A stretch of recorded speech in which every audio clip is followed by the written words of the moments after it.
All right, hello, and welcome back to the Binge Boys podcast. This week we'll be talking about the Netflix original Sense8. We'll be discussing the first season and why we like the show. But before we get to that, we gotta introduce ourselves. With you today, I am Enrique. I call myself Eli. And I'm Tristan. And we are what you would call the Binge Boys. Gentlemen, we watched Sense8 this week, but before we get to that again, what you been watching these past 2 weeks since Avatar Book 3? Man, I mean, for me, I don't know. I'm just glad the sports are back, honestly. Ooh. I'm a big sports guy, so having the NBA back is sweet. Watching my Portland Trail Blazers sneaking into the playoffs to play the Lakers next week, or this week, I guess, when this comes out. It's definitely a blessing, must admit. Okay. That's about it, honestly, though. Watching Damian Lillard just continue to prove he's the best player in the league. That's that's about it. All right, Dame is having a great little run. He's the bubble MVP. I wouldn't necessarily call him the best player in the league right now. He has an argument for maybe the top 15, I guess. It's a good thing we're not a Top sports 5, podcast or... because we're really not I don't know about that podcast. statement. We could be, that's for sure. But we could be, yeah, we could coming be. soon to you. So that's all you've been watching these past couple weeks, Eli? Yeah, actually, I've been just watching Sense8. Honestly, I haven't really had time for much else besides that and NBA basketball. I get you. Grind don't stop because I don't stop is what Eli's saying, basically. He says he's got to get his shit off no matter what. Tristan, what have you been watching, my man? Well, thank goodness, I finished The Office finally. Wow. It in these past couple weeks, I was finally able to finish The Office, and like for a little bit, I was ready to be over with it. I was like, all right, I just got to power through. Yes, powering through finish it. Out. And then, of course, for some reason, the last 2 episodes just like smacked me in my heart with an electric rod, and I was like, okay, we're fine, you know. But it's all good. How was the Still enjoy 15th time watching it? Hey man, it was only like number 3 or 4. Just playing. Like I said, I was kind of ready to be over with it. I did, however, just start a new show recently, earlier this week. It's the Netflix original Dead to Me, which has Christina Applegate and Linda Cardellini.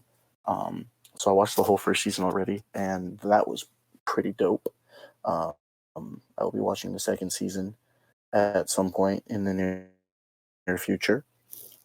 But that's about it for me. So I've heard good things about that show. Yes. I haven't heard anything about that season show, to be 1, honest. very solid. It's labeled as a tragic comedy. Tragic comedy? Shakespearean What does this type even beat? mean? King Lear type beat? Not quite. I was just thinking like the comedy is tragic. No, it's actually it's decent comedy, but it's based around sad events. Okay, fair. Yeah, King Lear type beat. Yeah. Yeah. Do you ever read King Lear? No. It's okay. Yeah, it's okay. I wish I didn't. Yeah, me too. The book's kind of I didn't dog, have but to you do know. Shakespeare in school, to be honest. I think we only read like 2. I read Much to Do About Nothing, or some shit like that, and King Lear. That was it. Shout out to all our educated people. Facts. Fair enough. Honestly, but yeah, that's basically been it for me in terms of new stuff. And then, of course, you know, the movie from last week. Oh, that was something. Check Rick, out what that about episode. you? Before I get into that, I would like to shout out the weather today for where we live. It's like 100 degrees outside, so it's hot as fuck. If you hear background noises, my air conditioning, I'm sorry, ladies and gentlemen. I'll do my best to edit it out for your listening experience. But I haven't been watching much either lately. I have been really watching Sense8 because that show is long as fuck. It has like legitimately 60 to 70 minute long episodes sometimes, and it's like, holy shit. Yeah. My tiny brain cannot consume all this matter. I've actually, besides this, I've been continually watching God of High School, which has gotten pretty good. It's episode 6. I've only watched 5 of them so far. Um, like I said last time, the animation in this show is incredible, and the fight scenes are awesome. It really does a good job of being epic. It's the storyline's okay. They don't really develop it as they should. It's just really just like, hey, you like watching people fight? You like cartoons? Here's the show. Watch it. And then other than that, other than God of High School, which has been fantastic, I do recommend it to people who like those type of shows. I've been watching Rent a Girlfriend. It's a degenerate show. Just don't watch it. Just don't watch it. Like, if you have self-respect, don't watch it. Is it not getting better? It's gotten better, but it's just still a degenerate show. Like, I can't. I know what I'm watching. Like, I know what I'm getting into. Like, so I just tell people, like, just don't watch it if you have self-respect for yourself. But if you like to cringe, or you like to, like, you know, be like, oh my god, this dude's such a loser, and make yourself feel better about yourself, just, you know, watch Rent a Girlfriend. That's about it. Solid. Yeah, so I guess since that's all we've been watching this week, you guys want to jump into Sense8 spoiler free a little bit? Oh, of course. Let's can get it. I mean, do some of that. yeah. All right. So, like Spoiler free. always, ladies and gentlemen, before we get to that, we have to have a word from our sponsor, Anchor. We love Anchor. Anchor supports us every week. It allows us to grow as a podcast, and they put us on all our platforms, such as Spotify and Apple and Google Podcasts. Wherever you like to listen to, you can listen to. We're also on YouTube. Find us there. Twitter, Instagram, you can find us on there too. But, Tristan, take it away with Anchor.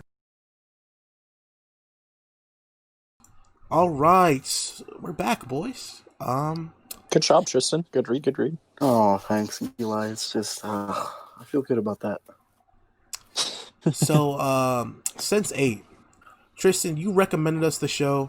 So, how about you give us a brief summary, non-spoiler, about what this show is actually about? Brief summary. Yes, okay. This is tough for me. I feel like even when I was like explaining to you guys, like when I was trying to explain this to you guys about what to expect, you know, without spoiling anything, I always find it hard to describe the show to people because I'm like, oh, because this personally is my favorite. I think this is the best Netflix original there is. But spoiler free, it's about a group of 8 people who become connected through what is considered like a second birth. And they technically have like extra genes, I think, or like special genes that allow them to be connected to this specific group of people, and then some people who are similar to them. And so this whole first season is the journey of them like kind of figuring out this new stuff that's happening to them, and like the situation that's going on with the big picture for that, and then just how each of their lives are kind of developing because of these things happening. Like, that's fair. Yeah. Yeah, I mean, so it's 8 different people. 8 different people who happen to be around the world. Different places, so yeah. Super cool. And then just for reference, the filming, most of the filming and so I guess the filming and the actor portrayal in this show is almost 100% authentic. That's awesome. So like, I mean, there's a girl from India. She's an Indian actress. There's a Hispanic actor that plays, you know, the guy from Mexico. There's I believe the guy who plays the German guy is also German. Stuff like that. So that's really cool. That's part of what makes the show so great to me, honestly. I agree with that. Like, I feel like the visuals like are so cool. Like, the budget they have, I understand it's a Netflix original, but the budget they have to film those kind of like visuals, like from different places around the world, that's wild. Dude, yes, legit. I mean, they film in legit all the places they say they are. Yeah. Just which the is colors, like so good. it's just so cool. It's just so visually appealing. Very much so. That's a great analysis right there, honestly. Bro, It's that Netflix just money true. hit different. Like It does, dude. legit. Like I be reading like how much people get paid. I think someone said like they get paid like fucking 10 million episodes the budget for some of these shows that Netflix ends up producing, and it's like holy That's shit. why I'm so butthurt about this show. Like it's legit. Like they show they feel like the show's quality. They'll keep that shit going for a while, but they cost like the ass though. Yep, but then they'll throw money at other shows that are just garbage for no good reason. There are a lot of bad Netflix originals, I must admit. Hey man, it's not about the quality; it's about the viewership. Like, show could be No, it's terrible, facts. but if people watch it, fuck it, dude. Dude, 13 Reasons Why, people still watch that. Looking at you, No, Riverdale. They really got 4 seasons out of 13 Reasons Why. I don't even know how she died in one season. It's over. Damn, spoiler. Like I don't fucking that show. I never saw the appeal of that show, to be honest. It's kind of stupid. I don't get it. But It's you know, something. hey, it's to each their own, right? If you like it, that's your opinion, man. And if you think I'm being insensitive to people, suicide victims, go watch the Silent Voice episode. You know, I empathize with these people. It's just that I feel like they did a terrible take on it, and they made it a revenge fantasy. Like she's getting revenge for killing her. I don't understand. It's just weird. 13 Reasons Why is weird. If you don't criticize Reek and you agree with him, also go watch the Silent Voice episode because it was a good one. It was okay. Oh, we love this whole No, book. it was just okay. Yeah, so I mean that's about as good as I can get with spoiler free. No, I agree. It's just there's a lot that goes on in this show, and so to try and explain it spoiler free is very difficult. I mean, shit, you did a pretty good job. That's about all you could give away for spoiler free, to be honest. Yeah, I'll take it, man. I will take it. All Appreciate right. it. So, for those of you who haven't watched Sense8, you come here for Whatcha Listening or Whatcha Watching, and then you come here for fucking spoiler free. You can dip now. If not, we would love to have you here because we're gonna have some weird discussions about this show. So It's definitely gonna be strange. Oh, Yeah. this is gonna be something. So to take it away with episode 1, which starts off with a lady just blowing her own brains out. Didn't know what I was getting into there. Yeah. Like what? Like, Oh yeah. I just Real quick, okay, go for it. I had some. So there's just a lot that goes on in this show. So just a heads up, this is not necessarily the most family friendly show for those of you listening. And who might go watch this. Don't watch it with your parents. Don't watch it with like little kids. Terrible idea. Terrible idea. I'm gonna be honest, Tristan. I don't think anyone who listens to this Just fair warning. is going to watch anything we recommend with their family, especially with the way we act on this show. I was say that's why we're not safe for work You know, labeled. That's maybe why we're Avatar. labeled explicit on the Spotify app, Exactly. and that we got those emails from Spotify about toning it down. Cough, cough. Wait, Tristan. we did? Guys, just go with Me? just go with the joke. Just go with it. Just go with the fucking joke. Just go with the fucking joke. I actually got arrested What by a the fuck? Sci-fi agent. You guys are cooking my jokes. You guys are really fucking my jokes in the ass right now.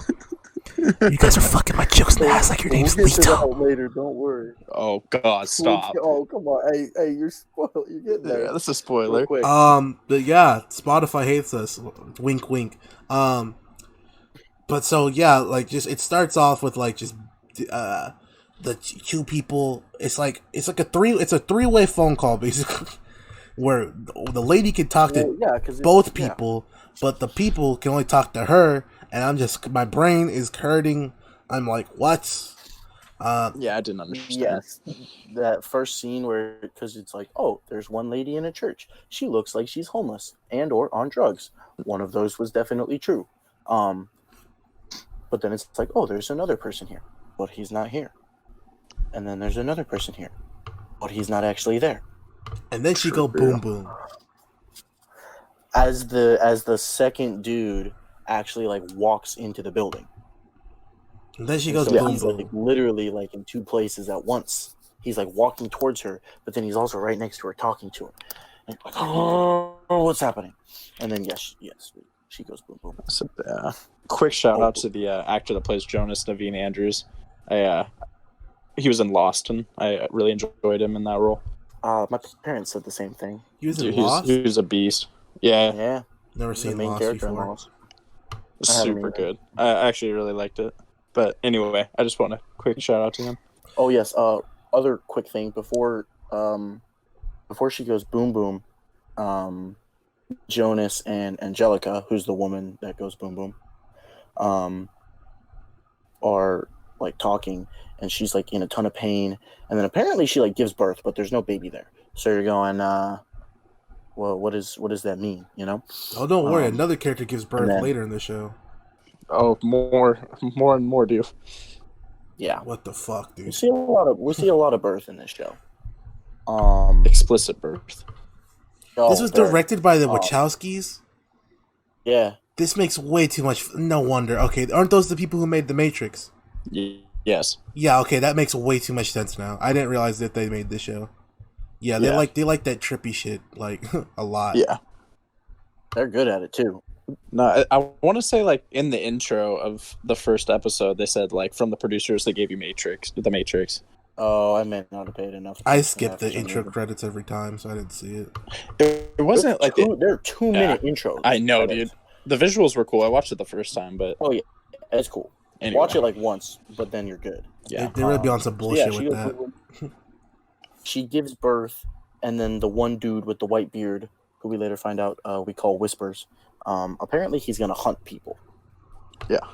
That she gave birth to, that are already alive. The most dangerous game is man. Yeah, gotta kill the people.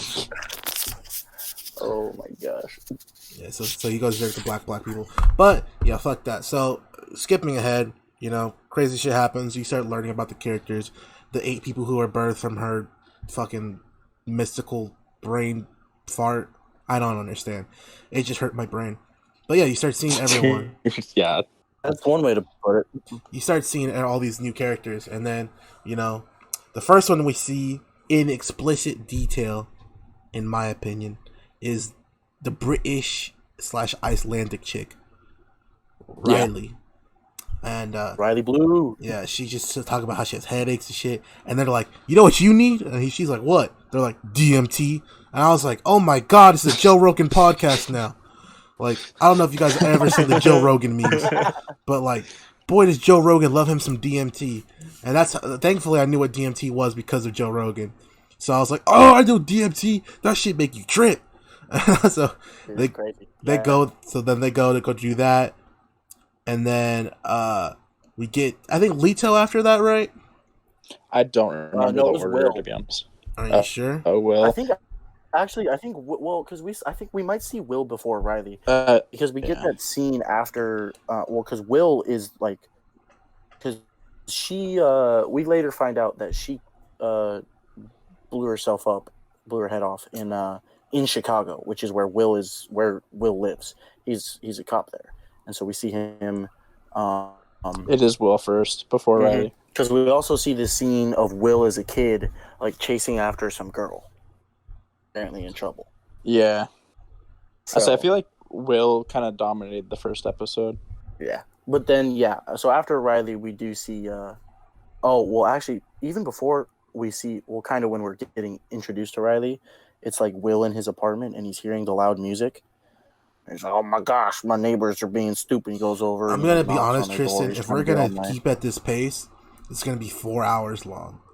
Because I'm looking at this episode, we're not even like 5 minutes in. Like, this shit long. I got you covered. Don't worry. Because these episodes are huge. I mean, the first episode is like the most notes because we got to figure everything out. Well, every character. I just like hearing the noises that weren't actually there was like part of the first thing. Like, what's going on? He's hearing noises. He busts in the door and there's no one there. He's hearing the noises from Riley, who's a DJ. Basically, the first episode just intros people. It intros everyone. It tells you what their plot's going to be for the season. Yeah. Like, Will's a cop. Lito's an actor. He's Hispanic and he doesn't want to fuck women. Yet. Pretty much. Son, Wolfgang's out here I'm back pissing there. on his dad's grade. Yo, that was Legend. hilarious. Top 5 anime moments all time. That He was your father. You have to pay respects. He said, "Oh yeah, got you, bro." Pissed. Yeah, son going to next. She's living in her brother's shadow as a businesswoman. Because her father hates her. basically, yeah. Mm-hmm. Well, yeah, because the dude didn't want to talk to her. He just wanted to talk to her brother. Yeah, lots of sexism there. You got Nomi, who's a transgender at a LGBTQ festival. She's transgender. And you get to see. gay. Yes. And Are they? That's another one. How does that work? Like, I don't. Never mind. I'm not going to get into that. That's so not my. she's That's, transgender. that's not my business. That's not my business. No, yeah, that's we respect fine, everyone. So here's the thing. We love everybody. We do. Hold on. Nomi is played by gosh, I don't remember. The actress who plays Nomi is actually a transgender as well, so that's part of that authenticity. Oh, okay. Yeah. Okay. So that's an extra part of that authenticity. She's legitimately she is a transgender, and so she played a transgender. Like it works very well. It's very cool. Yeah, this is not a transphobic comment at all, but like I was wondering how they got like the voice, like because it was a little bit deeper. Like it really sold like the transgender thing. Yeah, the voice. Yeah, she just has a raspy voice. Yeah, so that's why I was wondering. That's actually kind of cool. They did that. So I wonder how legit, because like that first scene with her is like her sticking the needle in her butt, and I'm like, is this like an actual scene of her doing that, or is it just fake for the screen? It could be either, honestly. Yeah. But yeah, I mean, of course, the first scene we see with Nomi is her getting just absolutely destroyed, but that's okay. And then the first thing we see with Lito is sexual assault. Yep. It's a very common thing with Lito. Just because he's handsome, people feel like they just assault him. It's like, Jesus, guys. No, that chick just grabs his pants. She grabbed him a lot. This belongs to another. Jesus Christ. Yeah, but basically what it is. It belongs to another. I just wrote down because in the first 25 minutes they were doing like a bunch of sex scene stuff, and I was like, bro, there was 2 sex scenes in 25 minutes. I was like, what is this? Jessica Jones season 1? They're talking about with Wolf too. I was like, why is Tristan sending me porn? Yeah, I mean, I was like, Jesus, dude, is this just what the TV show is? It's just smashing. Yeah, it gets a little bit more spaced out. So. Yeah, but moving on through the character. Next. Yeah. Yep, Coffee is. Van Damme. He can't get any customers because the Bat Van is getting all of them. Oh yeah, Bat Van. Stupid Bat Van. The Bat Van. Goddamn Bat Van. No one cares about Van Damme anymore. It's not the 80s. The guy is like, I don't have any payment. And he goes, well, then what are you going to do? He goes, here, take this chicken. He goes, what am I going to do with the chicken? Sell me an egg. I was like, okay. I'm not going to lie, Tristan. You got the same accent for 20 different types of people. I'm pretty sure that's your Iroh accent. Dude, that's exactly what I was about to say. I'm pretty sure that's the same accent you gave Iroh. Zuko, why can't you get people on the Van Damme bus? I was like, what? I was confused. I'm like, what accent is this? That's what I was wondering. I'm sorry, I'm not good at accents. We just need to send you more Ugandan Knuckles videos for you to understand. So you can do that. Oh my gosh. So you can copy that. That's true. Yeah. Other than that, I think we just got Kala as the last introduction, and she didn't really do much.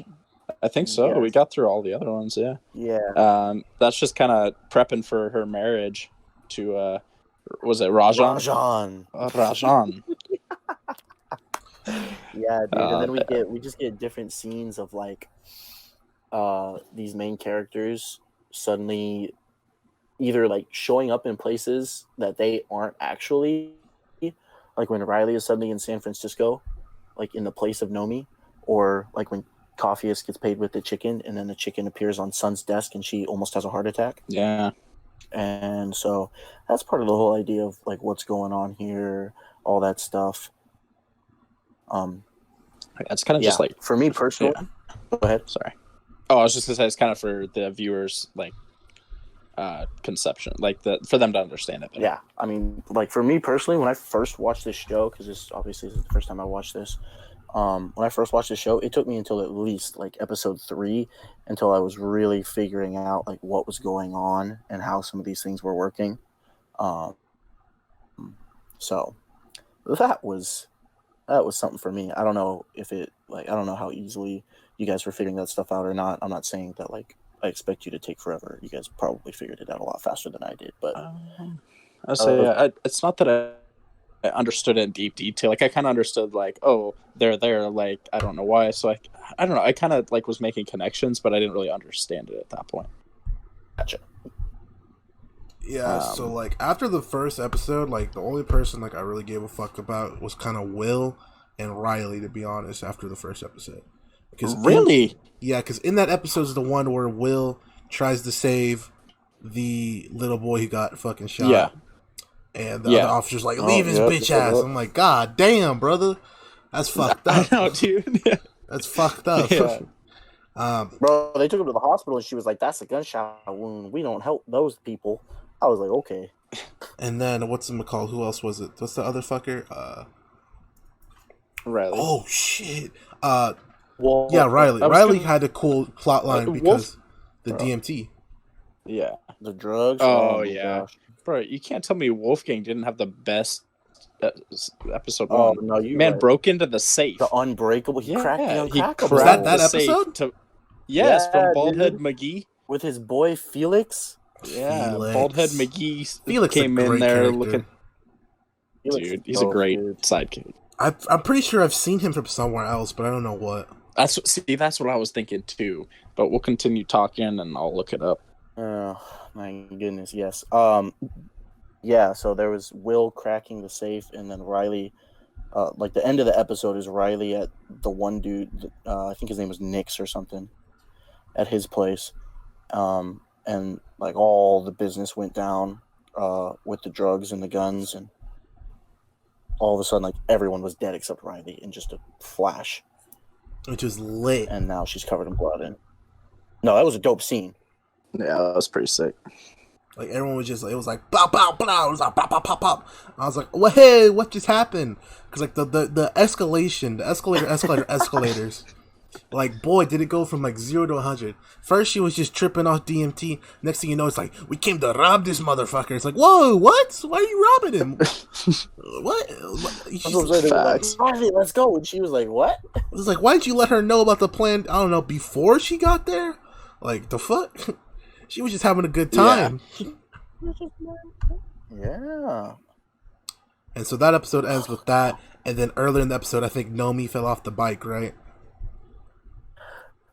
Yeah. Oh, yeah, that's right. Jonas showed up in San Francisco.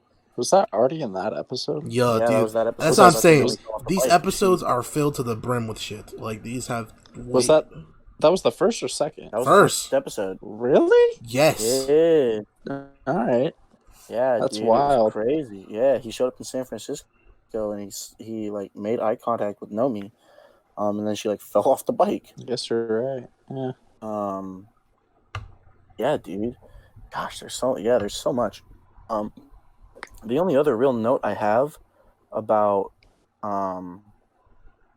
this episode was just when we met Kala, and she's basically like, I don't love this guy that I'm gonna marry. Yeah, pretty much. This is a love marriage, so that's kind of awkward. Apparently, love marriages only work one way in India, so it's not really a love marriage. I'm so confused. Yeah, I don't know, dude. I don't know how that works. I am not of the Indian religion or heritage, so I don't know. No comment. Yeah, I'm not too sure. Yeah, I don't have much to say on it, I guess. But all you need to take away is she doesn't love him. He loves her, kind of, maybe. Oh, a lot. And he acts like it. Yeah, he acts like it. I don't know. Does she though? But yeah, does she love him? Oh, does she? No. No. Does he? Yes. So, I'm not great with names. Action-packed episode 1. I'm not great with names, as you could tell by our Inception episode where I called everyone by their actor name. So I wrote down, after the first episode and a half, the characters are Ugandan Knuckles, the British girl, the dude who pissed on his papa's grave, and the BLM cop. So that's what I had. Oh my the BLM God. cop. And like those four. Those were my guys after the first episode and a half, right? And okay. Real fast. Yes. Actually, no. Continue, and I'll ask my question after you finish this one. All right. But yeah, that was pretty much like those were my guys, pretty much out the gates. Was Will? Now I know their names. So it was Will, Riley, Van Damme. I'm calling him Van Damme. I don't give a fuck what his real name is. And who else? And Wolfgang, because those were the swaggiest out of the bunch. Go ahead, Tristan. I was gonna say, should we pull out some rankings already? Or should we wait till the end of the season to describe the characters more? Definitely the end of the episode. I was gonna say definitely end. We can't go after one episode. That's fine. I appreciate it. Episode 2. Yes. Was another something else. Episode 2 starts off with the flashback with Nomi. Then we see Nomi in the fucking the hospital. Yeah, in the hospital. And then you find out they're trying to do like pray the gate away stuff to her. Yeah. So, her mom is a horrible person. Yeah, they try to do like pray the gay away stuff. Like they're like, "Oh yeah, fuck you, you're Michael," and she's like, "No, I'm Nomi." Yeah. Honestly, that scene did a great job of making me empathize with like that whole community, because like that was like I get that shit. Like, I understand that with people who try to like hate on you for no reason at all, and so I was like, all right, I feel that, dude. Fuck these people. Dude, yeah, facts. I felt so bad for like your own like mom. I don't know where your dad is, but your own mom doesn't support you. Like, I don't know. That just kind of sucks. Like, no, yeah, I don't know. I totally no, I 100% like that scene right there. I mean, like when I talk about the authenticity, I'm like, that's one of those scenes where I'm like, yeah, that's some real world stuff. They involve a lot of real things that happen in these places with these groups of people, these demographics, and I think that's just like super awesome. Yeah. I also forgot one of my small notes from the last episode, like Reek was talking about with the BLM cop. When the kid was in the hospital or whatever, and like the surgeries were successful, and he's talking to Will, and he goes, "I don't owe you for what you did, but you should know I'll never forget it." Yeah. And I was like, honestly, fair enough. Chicago, that's kind of how it is with the cops and the gangbangers. Yeah. But I thought that was a cool quote. And then, I feel like, I don't know. I feel like this show does a really good job to make you empathize with like every single race, every single like gender, like that kind of thing. Like it doesn't like shit on anybody. Like it kind of just it does a good job like showing everybody at their peaks and downfalls, I guess. 100%. So I think that's really cool how they like didn't discriminate against anybody. No, yeah. Like white, black, Asian, Indian. Like they threw in an actor from like almost anywhere in the world. Like it's just, I don't know, it's kind of cool. Obviously, exactly. Obviously there's more countries than 8, but you know what I mean. Right. Well, yeah, I mean, but for the purpose of this show, Right. And they do. I mean, I feel like we kind of see, what could be deemed as favorites throughout this first season. Mm-hmm. But at the same time, with 8 main characters per se, right, it's hard to, give time to everyone all the time. Which honestly, I'm glad they didn't try to do that in every episode. They kind of break it down to where we, in some episodes, only see like a quick flash of 1 or 2 of the characters. Yeah. But I still love the way they did that. And so, yeah, like we get Nomi in the hospital here. And this is also the episode where we meet Danny. Yeah. So, for like some of the main characters, in my notes, I just wrote down like their names and like kind of just a small description of them, like their job or whatever. Yeah. And so, like Felix is Wolf's friend, Amanita is Nomi's girlfriend, and then Danny. I just wrote friend. Oh, really? Can't really. Yeah, I didn't know what it was because it was just like I was like, what do you call her? A rapist? Dude, she wanted to. Are you kidding me? No, for real. She comes to his house and she's like, "Let me in." She's like, dude. I'm drunk. She literally came in and she's like, "You're gonna let me stay, unless like I don't know, dude." Oh man, she's like, "Yeah." She's like, "We gonna get to business," and Lito's like, "No, we're not." Yeah, no, we're not. No. The whole time there with his boyfriend. She walks upstairs, bro, and sees Hernando, who, by the way, Hernando's a great character. Love that guy. Definitely. When she walks up and sees him laying in bed, and she's like, "Well, why won't you, you know, whatever?" And then it shows Hernando, and all he does, he like cleans his glasses, and as he says that, he goes, "Because you don't have a cock." I was like, "Yo, bro." She really said that she was gonna leave unless, like, or if they kicked her out, she was gonna expose it to the world that Lito was gay. Like, is that how you took that? That is how I took it. Yeah, she was just kind of blackmailing him, in my opinion. Like, if a dude did that, imagine if a dude did that to a lesbian chick that didn't like dudes, right? Just walked in. Like, I feel like the circumstance would be 100% different.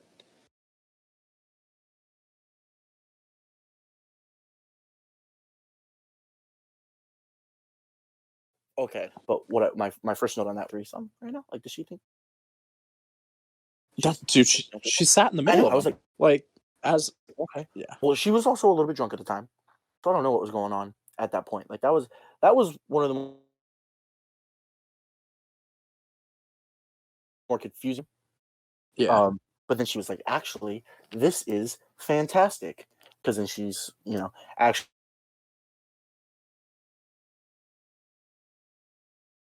play your girlfriend, and everybody wins because for some reason she like fetishizes this gay couple, which feels like a different issue. Yeah. She's like, "Oh my gosh, I love gay guys." I was like, the quote was, "Oh my god, I love gay porn." Yeah, that was the quote. Yeah, which is just wild to me. Hey man, this show is wild and free for sure. It's true. Going off to another subplot, they were setting up for their wedding, the Italian the Indian couple. Bro, let me tell you, Rajan can dance, bro. Oh, that dance, dance was what's up. I said Indian dude can vibe shit. I'd marry him too if she doesn't. Like, for real, that was dope. Bro, he could dance all on my grave. I don't care. Like, this man had the moves. I don't know, man. The Bollywood scene was a little extra. Where was that? Yeah. The Bollywood scene was definitely fucking extra, to say the least. It was, but it was kind of fun. Like, what the fuck, dude? Like, I don't think anyone's ever prepared a choreographed dance like that. And if they try to tell me it wasn't choreographed, I'm calling bullshit. Because the chicks busted out and hit the dance moves too afterwards. So that was choreographed. No, it definitely was. Or it was some bullshit. Like, one of those two. That's what I'm saying. Like, I don't know. Like, did they just know a dance all of a sudden? I don't understand. Like, do Indians just know how to dance beastly? Like, just out of birth? I'm not sure. Dude, I don't know. This man could dance. So you think you can dance, basically? And so I don't either. I agree with you 100%. Since Reek took a little break while we were talking about a good part, Reek, what do you feel like about the rapist scene on the chick in Lito's house? Holy shit! Oh, you guys went over that? Yeah, where like she busted in and started assaulting my mans? Yeah, yes.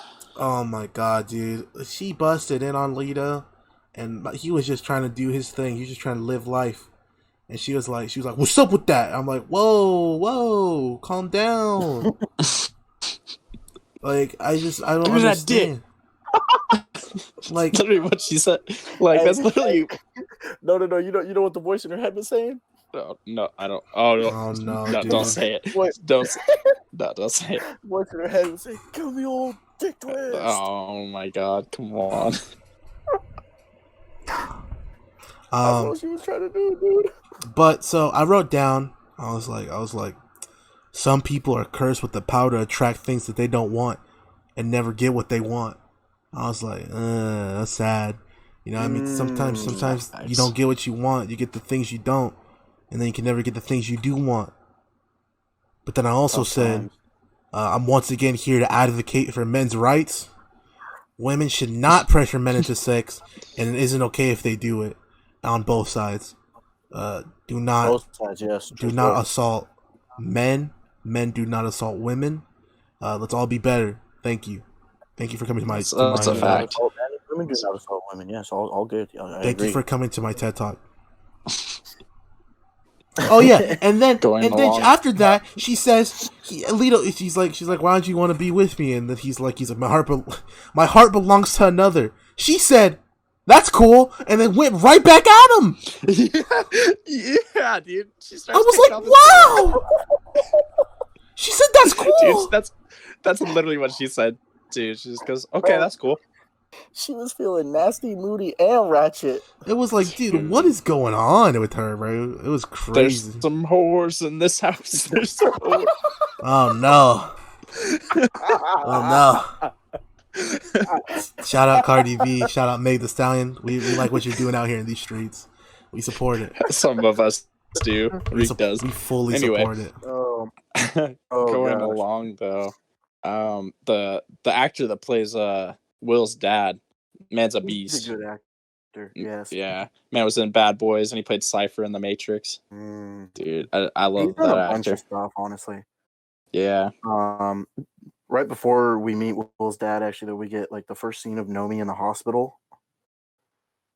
Or no, like the second. Yeah, we returned to the hospital. Oh yeah. Well, she wakes yeah, up I was gonna say. like, so basically, you have to stay here. Your mom signed the paperwork, and she's like, they can't do that to me. I'm my own adult. Which is And bullshit. they're like, nah, you're staying here. Yeah, it's wild. So totally illegal. And then they were drugging her up, and you're like, holy crap, dude. Like, what's going on? That was fucking horrifying. And Dr. Metzger. No, that's terrible. That was probably the scariest thing I've watched in like the last 2 years. And it wasn't even a horror movie. Like, just the thought of you getting held in a hospital, people are like, oh, you can't leave. Why? Because your parents said you couldn't. If that shit happened to me, I'm just going to kill myself. Like, fuck it. Right. Well, between that and the fact that they're like, look at what's wrong with your brain. And that was on some We bullshit. need to operate on you. They're like, oh my gosh, what? Dude. Shout out to Amanita, who was like able to get a call in to Nomi and was like, I'm going to get you out of here. I was like, let's go. Even though you're like, how's she going to do that? Yep. Dude, yeah. Nobody was in the hospital saying, I'm going to need assistance. Sorry. Oh my goodness, dude. Right, oh my gosh. Oh, that's also when Jonas visits Nomi. And Nomi's freaking out. She's like, they drugged me. Like, is this real? Like, are you here? And he's like, no. But he's like, you gotta get out of here. They're gonna kill you. And she's kind of like, you don't say. But that's about all that happens there. And then Eli, go ahead. We get to meet Will's legend dad. Oh, I already talked my shit. I just like to shout out actors I know. That's all I got for those two actors. But fair enough. Yeah, no, I like him. Quick backstory on Will's dad: former cop, legend in Chicago to the cops. Don't exactly get a whole lot of backstory on what all he did. He was just a part of the force forever. All the cops know Will's dad. They love him. Now he's just kind of a drunk. And I love the line we get at the bar where Will goes to talk to his dad, and his dad's like, blah, blah, blah. He's like, all right, you're buying around. And Will goes, okay. And this was after Will had saved the gangbanger. And so his dad was with some of his other old cop buddies. And one of them was like, he was like, I don't want traitor beer. And then the other guy goes, I'll have it. And he goes, you're not fucking touching my beer. Careful with the hard ER there, good sir, on the gangbanger. Like, gee, oof, calm down, Tristan. Calm down. What? Into an A? That's what that's the terminology they're using in the show. It's gangbanger. Oh my gosh. That's the only appropriate term. Okay, my bad. But when the other guy is like the other guy's talking about like taking his beer. He's like, "You're not touching my beer," and then he's like, "Blah blah blah." He's like, "What's wrong?" He goes, "Oh no, what does he say?" No, I lost it. Where did it go? All right, so No basically, way, dude. We hear Episode the two. Binge So boys like to sad. have our stuff prepared. so Dude, I episode literally 2, had it pulled up in my notes. I don't even remember what happens for the rest of episode 2. It's just some bullshit with Will. It's just kind of yeah. It's just some bullshit. Basically, they're talking about she's still in the hospital. Mans is still hot or whatever. Mans is too hot. Amanita calls her. Will sees Jonas in the store and high speed chases him, and then he crashes. Rip. Will. Oh, that's the end of the episode. Yeah, Will. Oh yeah, because Jonas at the beginning of the episode, Homeland Security was at the Chicago precinct that Will works at, and they're like, "Oh, we're looking for this guy," and Will is like, "Hey, "I've seen that guy," to himself. So yeah, that's a good circle around there for the end of this episode. Episode 3, which has one of the best titles I've like laughed at. Smart Money is on the skinny bitch. That's a great episode title. I'm not gonna lie to you. The other ones were cool. Like it was like, oh, limbic resonance. Oh, that's weird. I also a we. That's cool. But Smart Money is on the skinny bitch is great. That's a fantastic episode That's title. one of the greatest quotes in the show. And too. I was waiting. Yeah. I don't know about the greatest quotes, but it was okay. I don't know. I was just waiting to find good. out what context that was going to be used in. And boy, was it sick when the ending happened. Facts. But before agree. that, we had the whole episode, with more Nomi. Will in the hospital this time. He tries to get out. The chick. What's the chick's name? Vanessa Veronica? Which one? The Lito chick. The rapist. Yeah. Serial assaulter. Oh, Danny? Is it Yeah. Danny? Jesus, I was Daniela? off. I was off by a mile. Yeah. She's living with them now because she invited herself to live with them, which is cool. Because she has an abusive boyfriend. It's like, oh wow, that's wow. So you have to stay at my house now. She's like, yup, and he's like, fuck me. This is my home with my boyfriend. Yeah. Yeah, Pretty much. that takes some getting used to. Then we get Riley stressing because she stole all the money. Yep. And she's dumping the money in the places. She dumped it to the Yeah, old she- man. Which was pretty dope, I thought. Yeah, she hooked him up. She hooked the old blind brother up. This is true, and oh yeah, Jonas got arrested, but now Will wants to talk to him after he got him arrested. Yeah, Will's a bitch. Will Will really doesn't make said, the I know smartest nothing about moves. you. No, Will, dude. Will's He's playing. impulsive. He's playing checkers. Everybody else is playing chess. Yeah, for real. Like Will, Will has good intentions, but he's a little dumb. He's trying his hardest. Everyone Way else is too pretty impulsive. smart, but he's struggling. No, definitely.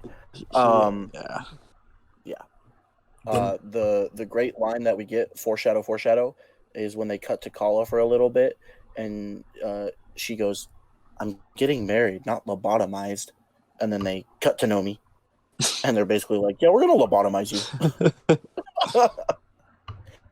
And she's like, Bro. "No." I understand, like, the voices in her head or whatever they were, like, are telling her, like, not, she has to get out of the hospital and stuff, but, like, if you tell me, if a doctor comes up and tells me that I need brain surgery because something's wrong with my brain, the first instinct I have is not, oh, the doctor's wrong. Like, I need to get out of here. The doctor's stupid. Like, he doesn't know what he's talking about. Like, he's evil. Like, that's not, I understand, like, she has better instincts because she's a sensei, whatever. But, like, I don't know. I don't know why they're so quick to, like, just disregard the doctor's, like, orders. I would definitely want a second opinion before he does anything to my brain. Yeah, that's fair. I think the issue arose when they said you cannot leave, so she didn't even get the option. That's a good second point. Opinion. That was more a question, like, how you guys feel about that, because, like, that's how I feel. Like, they obviously go to a lot of medical school to get that position. They know a lot more about it than I do. Yeah, I definitely would want a second opinion on the brain surgery no matter what doctor tells me that, no matter how educated they are. That's my thing. Yeah. Right? I get that, but as soon as you tell me I'm required to stay here and I can't leave, that's when the issue comes up. Okay, that's fair. Because I should be able to leave and seek a second opinion from a specialist. Because you now may not be a fucking neurologist where I'm cool with you digging in my brain already. That's a very invasive surgery. Okay. No, I definitely see what you're saying.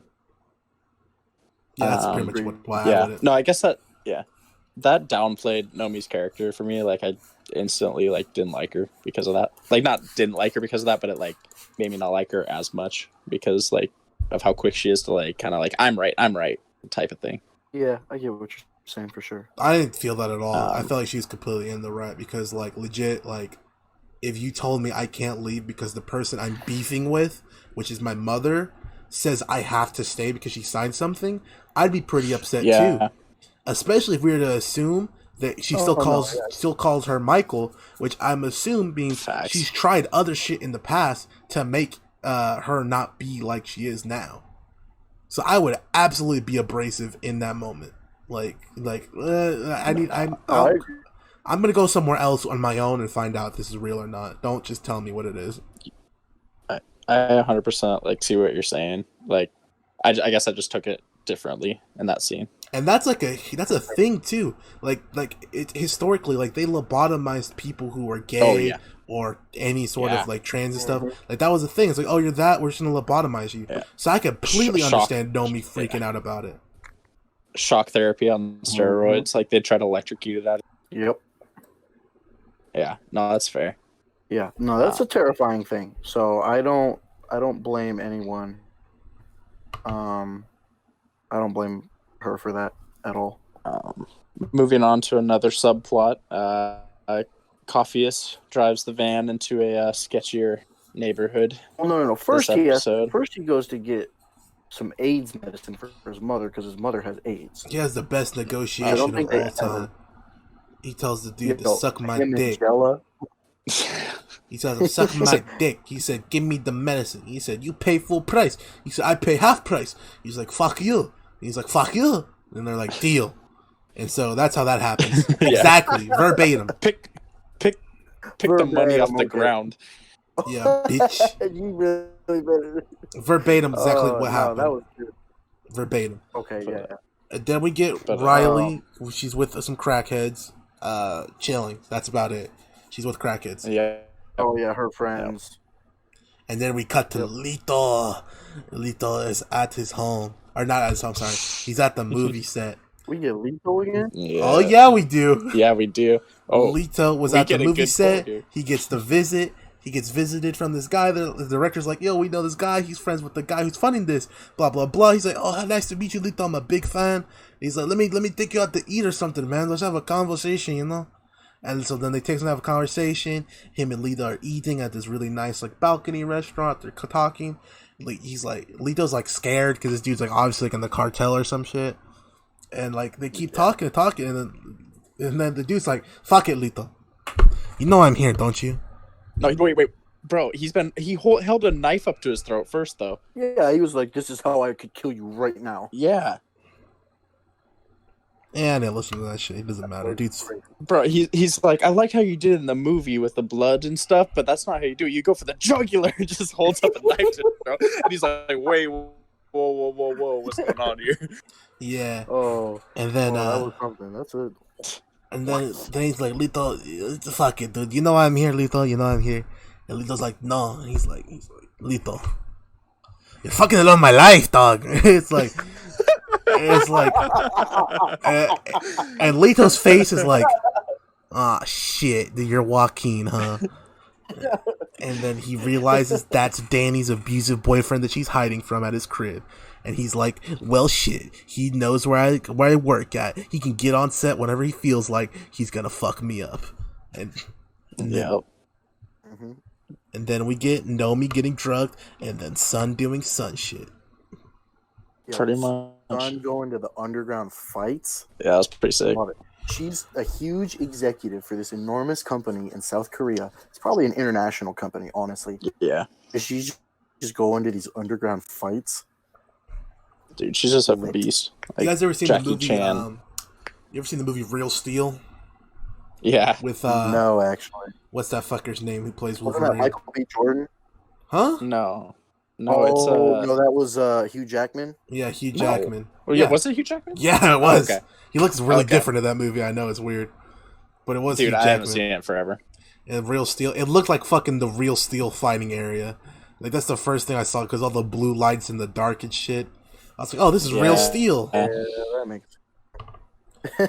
And like, so then she starts This is fighting. where And then this is where we Coffee is. get the quote. Oh fuck! I missed my favorite quote. My other favorite quote.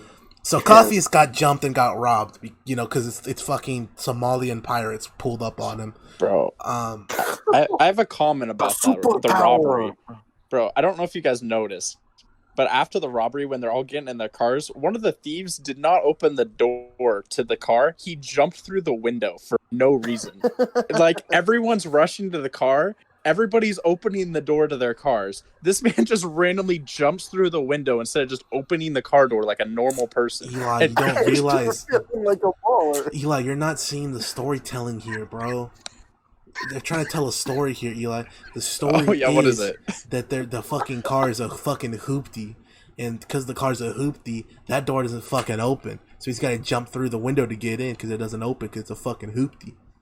Man, so he lost the bet today because all other 3 doors were actually worked. Yep.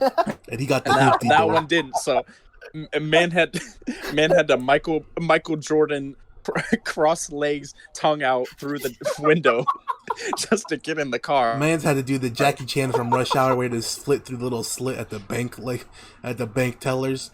Bro, it was pretty lit.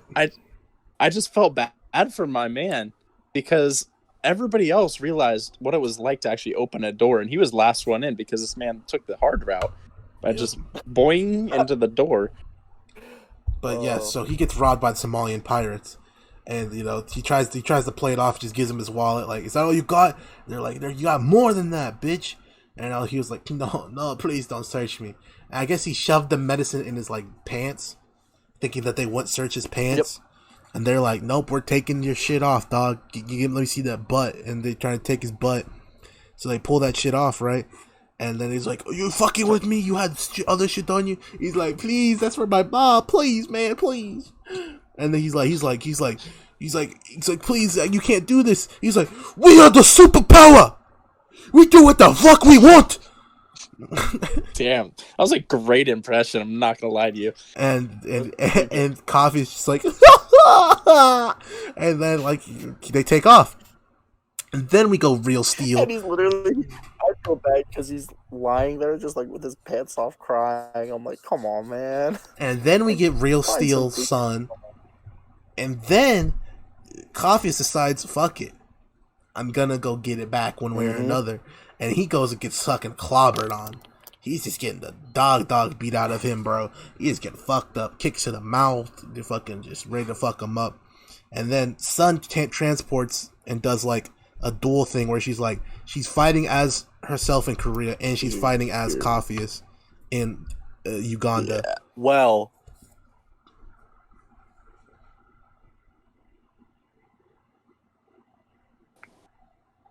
Yes.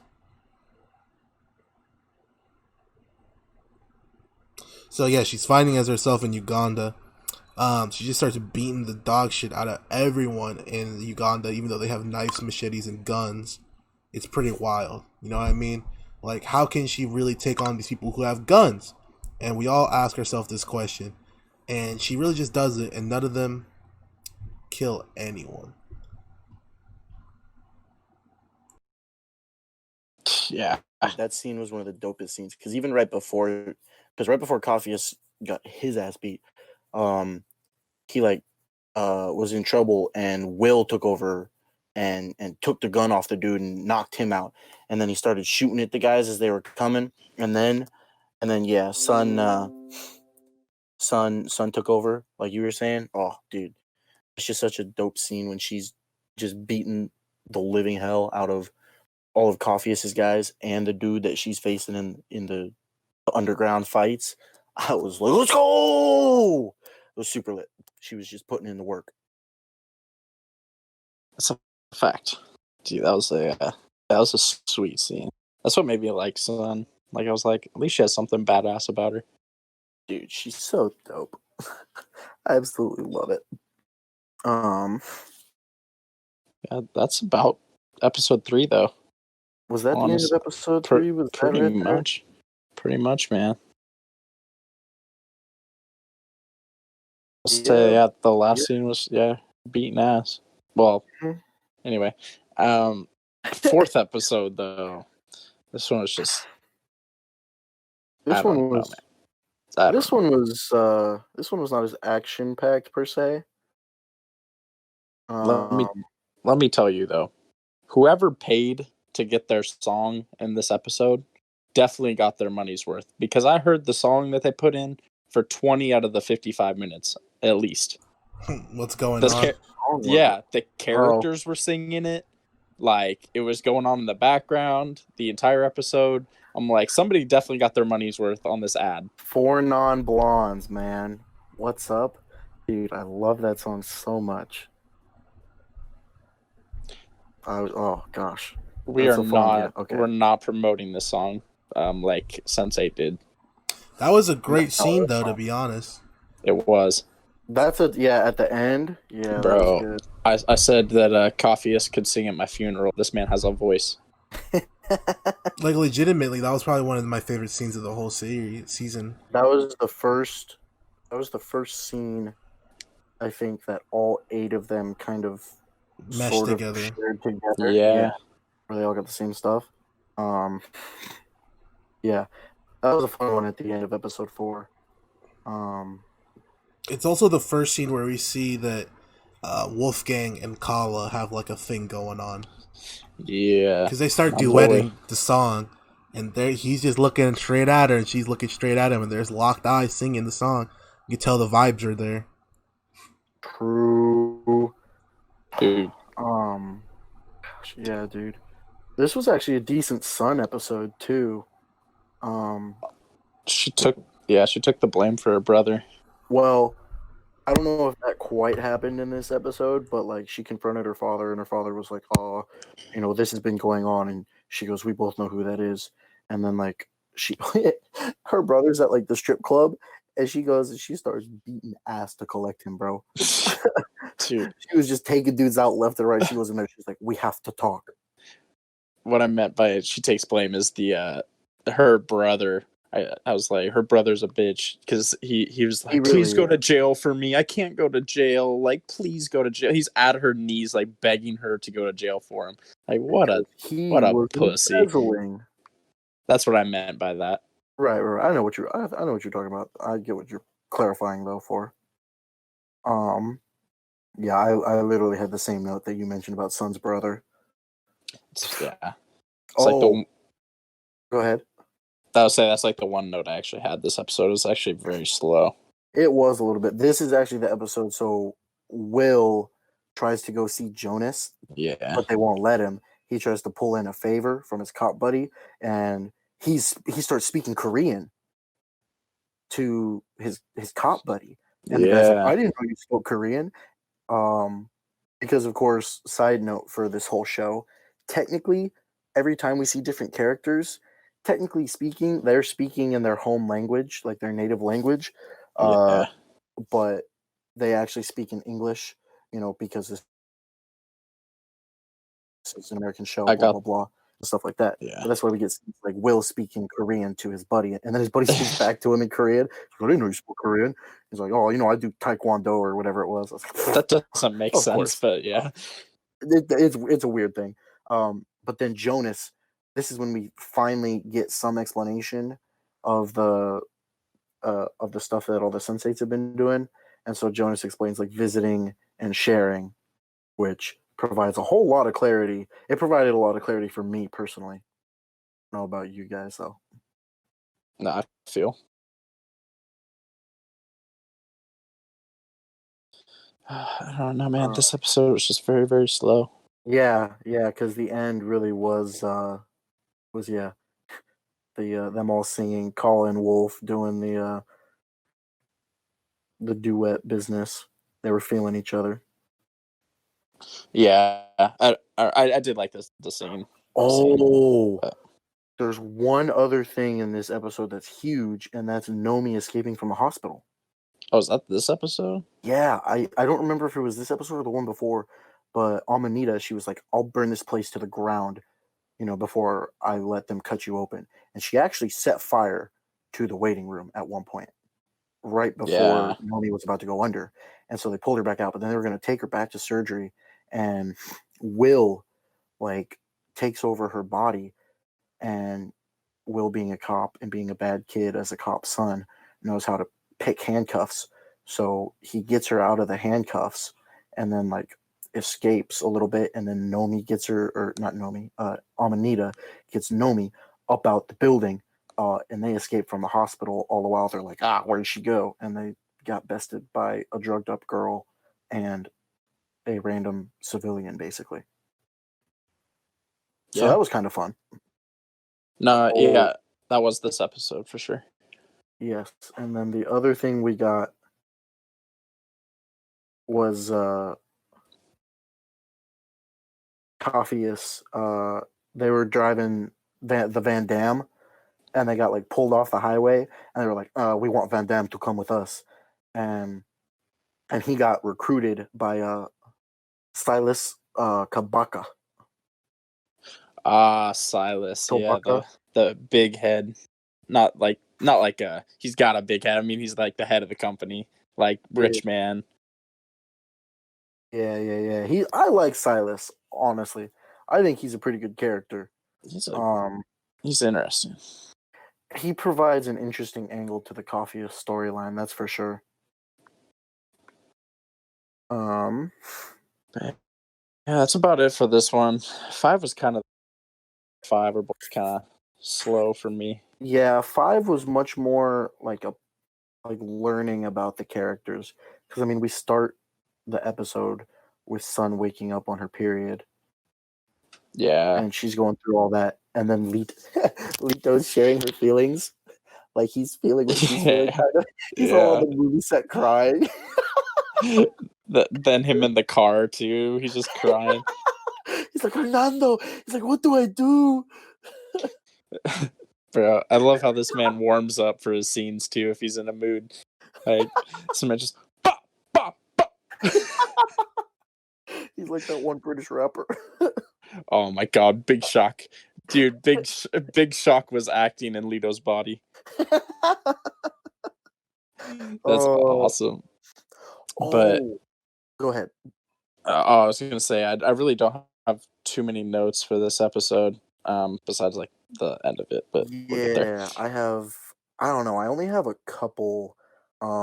Basically, Kala prepping for the wedding some more. Coffeeus and Riley were visiting with each other in this one. Yes, they were.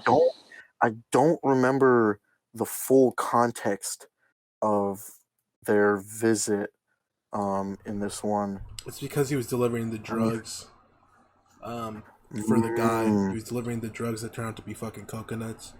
And he ran to Riley because she after she did the DMT trip, she's like the only one that can really connect with everyone.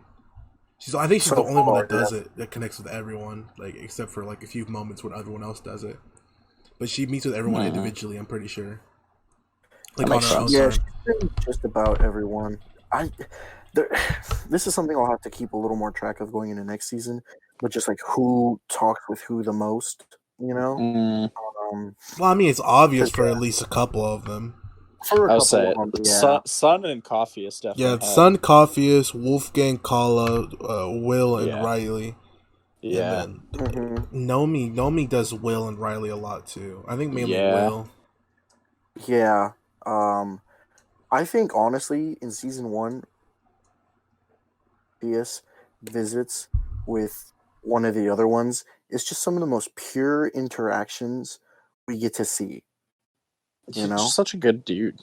He's so awesome, and it's like because we see that he like grew up in poverty or whatever, or in just a rough part. He had a rough upbringing and everything, and he's just super innocent overall. And so like he's in London with Riley, and he's like, "Oh, you're drinking tea." He goes, "Can I try this?" And she's like, "Go ahead," And then later with Sun, they're having that good old heart to heart. That was a good one too. Yeah. I agree. I don't know. Like, it just those couple episodes, like, it was like, okay, are you guys gonna, get back to anything? Like, I don't know. It was No, I just get what you're very. saying. It was a lot of like character visiting other characters, like just Mhm. random things happening. I did like the scene that Lito was acting in at Yeah. was it like a graveyard or whatever it was, like in the desert. No, this one was the. It looks like it's at like a That's a museum or museum. something. Yeah, he goes to that's face right. like the bad guys. Dude, that was dope. Yeah, it was so cool. But you got that going on while Will's actually in like a manhunt. So you got like kind of their overlap, which is kind of cool. Yeah. Because in this episode, Will's looking for Nomi. Yeah, I don't know. When Lito has the 2 machine guns and he does the spin cycle dreidel Yo, shooting, it's pretty sick. True. Oh, But, and then at the end of this episode, Kala is like at the wedding, right? Yes, this is their wedding. Oh, they're doing the wedding thing, and then freaking Wolf is at like the bathhouse. No, he was This just is the one swimming. that bugs He was me just skinny dipping. the most. Yeah, Well, I mean, minding his own business. I mean, I would. Yeah, that's how bathhouses seem to be over in Europe. I don't know how accurate that truly is, but Germans are. No, because this is the one where he's in the swimming pool, Tristan. Yeah. Yeah, I know. So he's just at a bathhouse. No, he's in a swimming pool. Like, it's an actual swimming pool. Right, but it's at the bathhouse. No, because the bathhouse is the next episode. Well, he's at the same place, though. I don't think it was. But You're saying it doesn't matter. It's semantics. I don't know. Well, because we see him swimming in the pool, and everyone else there is naked too. Yeah, but they could just be skinny dipping. Like I said, I don't know how Germans do swimming. I don't either. But we get Wolfie walking up out the pool, and then all of a sudden Kala sees him, and she just faints when she looks straight down at his dick. And us, the audience, also sees just straight penis in her face. I was visually raped. I felt like I've never. I don't know. I was just very uncomfortable watching it. Weird. I wasn't ready. Especially watching it in the truck at work. Like, just like making sure people do not walk up to my window when I just get dick shotted. Yup. I'm like, it's a great. I'm like, come what on. are you watching? Yeah, right. I'm like, I promise it's not gay porn. And it's like, no hate for those that are into that. Just not my thing. Yeah, Danny's into that, you know. Yeah, Danny's into that. But I basically said, like, we need to see some vagina shot then, because, like, honestly, we need equal rights. I don't want to see it, but I'm saying equal rights. It's fair. And don't tell me they shot titties. That's not the same thing. That's like dude butt. I get like it's not the same. Like it's not the same thing. It's like dude butt. What? It's not the same at all, dude. It's pretty close. I get what you're saying. I get what you're saying. I know what you're trying to say. Well, like the closest thing you could get to like boobs for a female on a dude is just like nuts. All right, dude. But that's all like. But like that's just part of the same like the same organ. So that's like it doesn't matter. Yeah. So, No, I agree. between seeing him completely naked, Wolf also looks her dead in the soles of her eyes and goes, "What are you doing? You're not in love with him." Like, all right, dude, just be brutally honest like that. No, Wolf's not being brutally honest. He's being a fucking dirty Mac. Like, you can't be doing that shit. Come on, that's my guy. You can't go to her wedding and tell her you don't love him, you love me. Like she literally said, you don't love him, you're just fucking, but you're thinking of me. Like that's what he said. He was the Weeknd. He didn't say anything about himself. He didn't say anything about himself. But here's the thing. Yeah, he did, but you know what he meant. He can also, well, yes, he can also feel some of the things that she's feeling, though. Oh, she can feel him too. Oh my gosh. Hey, she wants to feel him. She does. She does want to. Oh, yeah. I don't know. I found it weird that like I understand like they know something's up and like I understand, but like I don't get why none of them really questioned why random people are in random places. Like I understand like it's like the feeling like, oh, that person's supposed to be here, like I'm connected to them.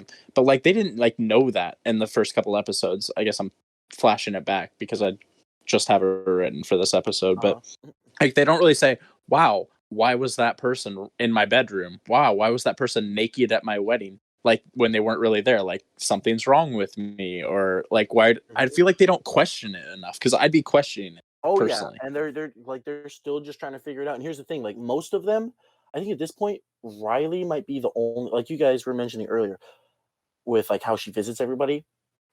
Most of them still don't really know how to control that. It seems like Oh yeah, they just kind of pop in and out of each other's like lives a little bit, but don't really know. Do they ever learn I to mean, control it in this season? in this season, yes, at least a couple of them do for sure. I thought when like some of those scenes where like they're together was out of necessity, not because they tried to. Well, Coffee Yeah, is at one scene. He was like, "Oh, badass Asian lady, where are you?" The spirit of Van Damme. Yeah, he tried, but he got fucked up. Remember? Right. Yeah. So, like, he's trying, but like Will figures it out by the end of the season. I think Riley figures it out. I think Nomi figures it out, because by the end of the season, Will and Nomi are going back and forth with each other at will, basically. Yeah. Like they can do it whenever they want. I want to say Lito as well. I could be wrong. I could be wrong, but because Lito helped Wolfgang. But that one, we'll get to that. But I don't know. That seemed out of necessity because he seemed like he was gonna. Yeah. It seems like when you're about to die, they show up. Because I can see that. Makes some sense. When Coffee's was about to die because they're about to beat the dog shit out of him, fucking Sansa showed up. Right? He didn't even know there was a thing yet. Right. Wolfgang in that situation, which we will talk about, was gonna die because he even said like he wasn't ready for that to happen. That's fair. So yeah, right. And so I mean, but it's not like that doesn't make sense. Oh, I'm in danger, and I have this kind of ability for people to help me, but it won't happen. Like that would just be super lame, you know. Yeah. But episode 6 was a little bit slow. Big stuff. Yes, it did. I always like to tell the audience that, like, if you think this is a long episode, it's because it's a long fucking show. It's probably like 14 hours worth of content in this season. It's a lot. There's so much going on. We're doing our best. We're fucking skimming. We're skimming, and it's still taking this long. I just want everyone to know that. Yeah, that's how long this show is. It's a great show, but it's very long and a lot of character building. Yeah. Speaking of character building, first part of episode 6 is Will at the bar with all his cop buddies, and him and Riley are visiting. Riley's having a drink at her bar, blah, blah, blah, and they're like figuring this stuff out. And Will's like, well, you know, if, you know, he's like, there's no way you would know this number. And she calls him because Will has been talking to his partner about like how he's been seeing Riley kind of, and his partner's all like, dude, you're crazy. Like, what's wrong with you? You're an idiot. And so Will calls himself from Riley's phone, and they're like figuring out that this is definitely real. They're not completely hallucinating or anything. So that was a fun scene. Yeah, no, I thought that was cool. Like, I feel like those were the first two, as we were saying, to like try to figure it out. Well, that, and then we also see like you guys mentioned with Will and Kala earlier, kind of feeling themselves or feeling each other. Wolfgang. Yeah, Wolfgang. Yeah, sorry, Wolfgang and Kala. Will and Riley, we can see are kind of starting to like couple up a bit. Yeah. So that's fun. And then we get into Sun officially about to take the fall for her brother's crimes. Yeah, that poor lady. Which leads to Reek's classic "Every show has a prison arc." Hold on. Yeah, that's not till the next episode. Before we get there, I wanted to talk about the Riley scene, actually, the Riley and Will scene.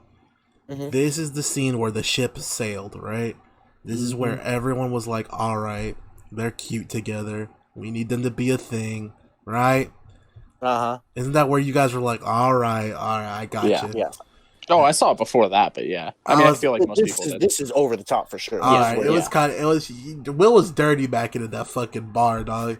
He was. Oh yeah, he was. It was clean though. He was clean. He's like you think about the mental games he did there. Will was forced. Will is playing checkers until it comes to chicks. Then he's playing 4-dimensional backgammon. Like he was like, oh Man. yeah, just call this number. If you can't know this number, man's put his number in her phone. He's a fucking genius. Now she has his number to call him whenever. Now she can call him past just the Sense8 shit, right? Oh, right. Where do you live? What's up with your childhood? How you do? Blah blah blah. I'm like, Will, you're nasty. I mean, man's a cop though. He knows how to play those kind of mind games. True. And then he knows how his partner is, so he asks. He dirty backs with his partner, bro. He's like, oh, can you answer this for me? And he's like, that shit was clean though. You see how he played his partner. He's like, oh, can you answer? He knew who exactly was gonna answer, bro. He knew some chick, so he made his partner answer that shit. Yeah, she answered that shit. She goes, "Is Will there?" Yeah, she goes, "Is Will there?" I was like, his partner was like, "It's some chick." He's like, "Yeah, damn right it was." he's like, and then he's like, "She sounds hot." He's like, "Yeah, she is." True, 100% true. All right. So I almost forgot. I will skip this part because I was trying to get to Reek's prison arcs, but as Will and Riley are hanging out at the bar, we get surprise, the man Nix is still alive, and he comes and almost kills Riley. Oh yeah, I forgot his name. Her life. Nix. Yeah, Nix, the drug addict. The New York Knicks. The New York Knicks, led by Jeremy Lin and Mark D'Antoni, busted in and started trying to choke out Riley. Much like how they choke their chances at the playoff every year. So 4 for 25 Melo pulls up. But it's so weird because it's like you see Riley like getting suffocated by like the plastic bag, and then Will is in the bar across the world, like randomly dying, and all his buddies are going, "Dude, what's going on?" And then he like takes over Riley's body. He starts beating those dudes up, but then he's also beating the living hell out of his top buddies. And they're like, "What are you doing, dude?" And he's like flailing and freaking out, trying not to die. Oh, that was a good scene. So, like, they say Will's a rookie in, like, this fucking season. Mans is legit, like, the biggest beast on the whole force. He was able to fuck everyone up with, like easily. Like, no one could fuck with him. That's what I'm thinking. Like, I get he's choking, but if he's punching everybody, one of those cops is going to pull out a taser and just blop. Well, no, they're not in uniform, though. That's true. They're cops. They have. They should. I'm just saying they should be better hand to hand than that. There's no reason that the three of them couldn't take down Will.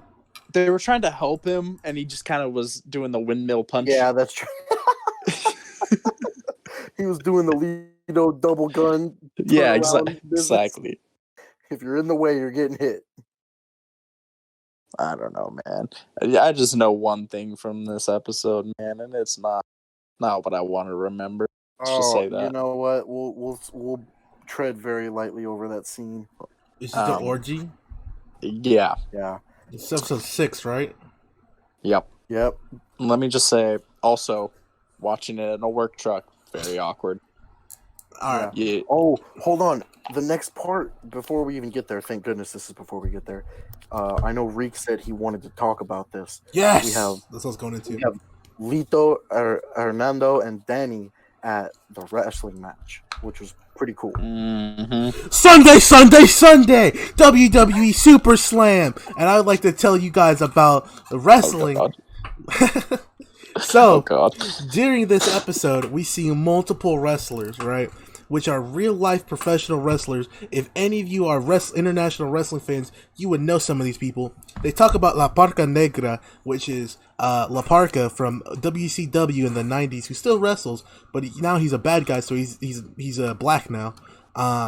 Then we get to also see Sin Cara Mystico from also Lucha Libre star. And I just wrote down in there? That was Sin Cara? That was the real Sin Cara. That's not the WWE version. It was the triple A version, which is like the Mexico version. So he's called Mystico, or like Sin Cara Mystico down there. And but is that the same person, or it's the original? So the original guy used to be with WWE. and then I don't know if you remember or not, but one day Sin Cara came back with a big ass like eagle tattoo on his chest. That was because they switched guys. Like that wasn't the same Sin Cara that was originally there. So he was there initially, and then he went back to Mexico because he was Mystico / Sin Cara back then. So basically, I wrote down that like they must have had like a deal or something with AAA, which is like the biggest Mexican promotion, which is like AAA. And so I was surprised to see that in this show, especially like the actual wrestlers, not just like Bonesaw from Spider-Man or something. It was some bullshit names. Like they actually had their names from like the wrestling promotion. Mm-hmm. Man, I wish I had as much passion for anything as Reek does anime and WWE. Wrestling, Eli. Wrestling. Yeah, Sorry, not WWE. Wrestling. Wrestling. But yes, so that was hype for me to see, because I was like, oh, that's not a real wrestler. Then I heard them say La Parca Negra. Then I saw Sin Cara. I was like, oh, okay, these are actual wrestlers. And I was like, that's cool. Yeah, that's pretty. That was pretty fun. It was a dope little cameo. Seeing Hernando and Lito was talking to Danny about like, oh, this is art. Hernando loves art, as we learned throughout the season, and the wrestling is basically just another form of art as performance, which is true. Yeah, it's like interpretive dance. It's like dancing. Yeah, so it's like a movie. Like it's entertainment. It's like acting. More cool stuff, dude. Just lots of cool stuff. And that's. That concludes Enrique's Wrestle Talk. Thank you for coming. Then we got Rajan and Kala talking about, we're going to reset the wedding, blah, blah, blah. More boring stuff with that. And then Coffeus gets the big job from Silas Kilbaka. Yeah. Which one's Silas? Is Silas the I'm the captain now, or is Silas the big boss? No. He's the suit guy. Okay, the suit guy. Okay, got you. The suit guy, yeah. So, Van Damme's big job is to protect and transport Silas's daughter. Who's got the biggest forehead on the planet? Oh my gosh, dude. Sorry. She has, because that's part of like why Silas chose Coffeus, is he understands like Coffeus' situation with his mother, and like his daughter has something, isn't it leukemia? Yes. Yeah, so his daughter has leukemia, so Coffeus transports her like back and forth from her appointments and stuff and treatment and all that. I don't know, I think that's kind of cool. It is, until you find out what that Silas motherfucker does. Yeah. like boy, is he a beast. Oh, that's a good point. Yes. What do we get? More prison arc. Are we at the orgy yet? Yeah. My man Will is just trying to lift weights, and then Lito's in his asshole. So, okay, how does this start? How does it start? Wait, hold on. Sorry. Before that, real fast. If this isn't important, I swear to God. No, it is. It is. It's from Reek's prison arc. Son gets it's not prison. there yet. Yes, it is. I'm going through the episode right now. Oh yeah, it is. She's in her holding cell. She goes to prison, and the doctor basically sexually abuses her. That's not yet, though. Yes, it is. No, it's not, because she's only in her holding cell at this point, I think. No, we've already gone past the trial. They're like, no bail for you. I know, I'm saying, but she's only in she's in her temporary cell, not her go-to cell already. Well, I'm just seeing the scene with the doctor. That's actually. Oh, if we're talking about sexual stuff, we also have the scene with Lito just fucking thrusting in Hernando's face. That's what started the so it's Lito doing the interview, and he's talking about because she asked him how do you portray all these super hot love scenes, and he's like, it's about the other person, but also being selfish. Some super steamy answer. I thought that was later, because I thought at this point this was just when they were working out. No, because this is what starts it. Is we get okay. I'm getting to what starts it. So we get one more scene with Coffee is dropping off Silas's daughter, and then we get the next day, Amanita and Nomi wake up, and Nomi's like, it's kind of hot being in your childhood bedroom. She's like, you probably snuck out of here so many times. Yeah, it's them who started. That's what starts it. Then they start doing it, and then we get Lito and Hernando working out, and then like they start kind of doing it, and then Will is working out with his cop buddy. Of course, his cop buddy's not a Sense8, so he's not involved in this. But He keeps trying to show him ass. then we get like Will. He keeps trying to get Will hard at the gym. He's like, "Yo, dog, you see this ass right here, dog?" Looking at the girls, yeah, true. He's like, "Dog, I'm trying to pump iron, not pump something else, bro." Lito's dancing for Hernando. Oh, and then we get Wolf in the hot tub. Yeah, I would love to have Lito's body. This man's ripped. This man's ripped. Yes, dude. Even Wolf or Will, those guys are also good. Can we talk about how Will's partner was just staring at Will the whole time they were in the gym? Yeah. Can we just stop and talk about that for a second? Because like he's doing the dips, right? He's hitting the dips. Which, you know, for my workout people, it's like a reverse. It's like push-ups instead of pull-ups, right? They're like pushing upward off of like a bar. He's doing dips. He's like, and then Will's over there doing fucking gorilla press like a big man, and he's like, hoo. But the partner's just like, oh yeah, Will hit that shit, Will. I'm just like, what the fuck, bro? What's going on with you guys? He keeps trying to advance on Will. Yeah, and then we get so it's only 4 of them. It's only 4 of them in this little orgy scene. It's Nomi, Will, Wolf, and Lito, but it's also 2 of their partners, and you're like, oh my goodness. Yeah, so you got Hernando and Amanita. Yeah. Oh, so it's just, this is, yeah. That's all we're gonna. So they're all doing it. Honestly, I don't think anyone likes dick in their face. I don't think chicks like dick in their face. No. I don't think dudes like dick in their face. But Lito was just going ham, shoving his dick right in fucking Hernando's face. Just going hard with the magic mic routine. And Danny's loving it. Danny is loving it. She is out there going to town. I'm like, Jesus, Danny, chill the fuck out. Which is so weird because like that's the only reason she really wants to stay there super bad. Like, she just wants to watch them do their thing. Yeah. And it's like, all right, bro. Also, that's hilarious when Will's doing the bench press and Lito's just like trying to kiss on him. It's like, bro, what the fuck? Yeah. He's doing the sit-ups, bro, and they're all right there, and he's like, Will's like, bro, I'm trying to hit a bench press right now, dog. He's like, dude, Will's just this to me. Dude, bro, I'm just trying to set my max, bro. Bro, and then we get the cut to Coffee. It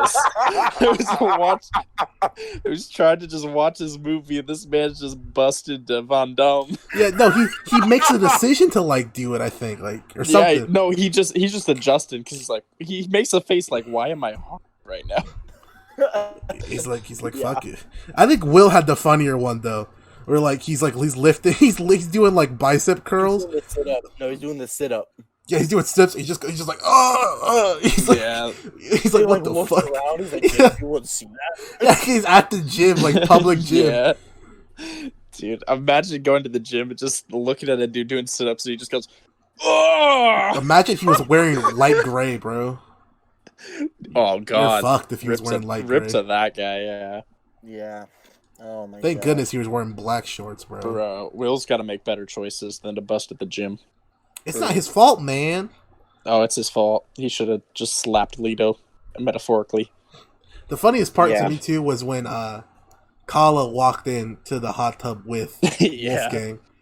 Wolfgang was like... Just walks past him. Wolfgang's like, I know the vibes. I know the vibes. This whole time, they're Nomi and Amanita are at Amanita's mom's house. And so... here, I don't completely understand. I don't know if this means that like Amanita was adopted or if she's like mixed or what the deal is. I assumed mixed. Yeah. Yeah. But also based on kind of how her mom is, I wouldn't be surprised if it was adoption either. Yeah, me neither. Yeah. Just based on like her mom's character, who, by the way, is a great character. Amanita's mom is a really cool little side character. Very understanding character. Oh, yeah. She's great. She's like a hippie child from the 60s, did all kinds of stuff, very understanding. She teaches music.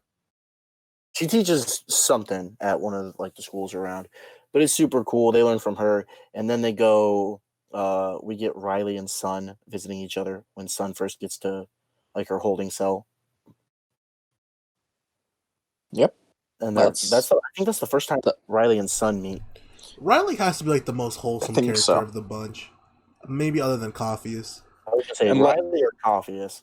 I was gonna say unless Riley's on a perk. Unless she what? Unless she's on a perk. Riley off a perk is not nasty. But I mean, she's definitely all her scenes, she's just being like cute or like depressed. It's it. Up. I'm just kidding. Like literally, like she's talking to Sun. She's like, "Yeah, I'm sad. Sun's like, "Be happy." Anytime she's talking to Will, she's like flirting. Whenever she talks to Coffee, she's all happy. She's like, "Oh, you're funny." Coffee is like, "I have to be, or else my life would fucking suck." Yeah, I'm a bus driver. I would be fucking depressed. I drive a bus with a half-nude man on it. How do you think I feel? I pull up to my bus every day and I bust. Oh my god! looking at Van Damme. Oh my god! Well, yeah, no, she just does like wholesome shit. But like, Coffee is probably the number one pound for pound wholesomest. Yeah, because Men's is never sad unless people are bullying him. Oh my dude! Imagine bullying him though. Like, you gotta be something. You're an asshole to bully Coffee, bro. Yes. Okay. Yeah, so that's pretty much the end of the episode is Sun and Riley talking. And then we get episode 7, which is where we start we start out with Bug. Yes. We start off with fucking freaking Bug, bro. He's dope. Dude. He's hilarious. I wrote the note, what the fuck is this show? This Bug dude is so strange. He looks like the hello fellow teenagers kind of guy. He definitely looks like a milady kind of guy. Milady. Michael, you're hot now. Oh, totally fuck you, Michael. It's like, oh, God. He was like, no, not in like a sexist way or anything. I was like, all right, dude. Dude, man's just so strange. I felt uncomfortable. No, that was pretty weird. At that point, I was like, this show is a meme. Like, I was like, what is this? I literally was just laughing to myself, like, I don't understand. Like, is it serious? Or are we supposed to be laughing? Are we supposed to be crying? Are we supposed to be horny? Who knows? I mean, this is the first time we get a real look into Nomi's past, because Nomi was once arrested for like hacking. Yeah. So that's how Bug comes in and everything, and she wants to spy on Dr. Metzger. So that's cool. You think about it though. She was an adolescent when she like took the blame for Bug, right? Yes. You think Bug was dirty macking on Mike? No. Bro, man's like 40, bro. Bro. Look. I'm just saying. The show already has sexism, sexual assault. I just don't want pedophilia to be a thing as well. I guess that's a fact. Grooming.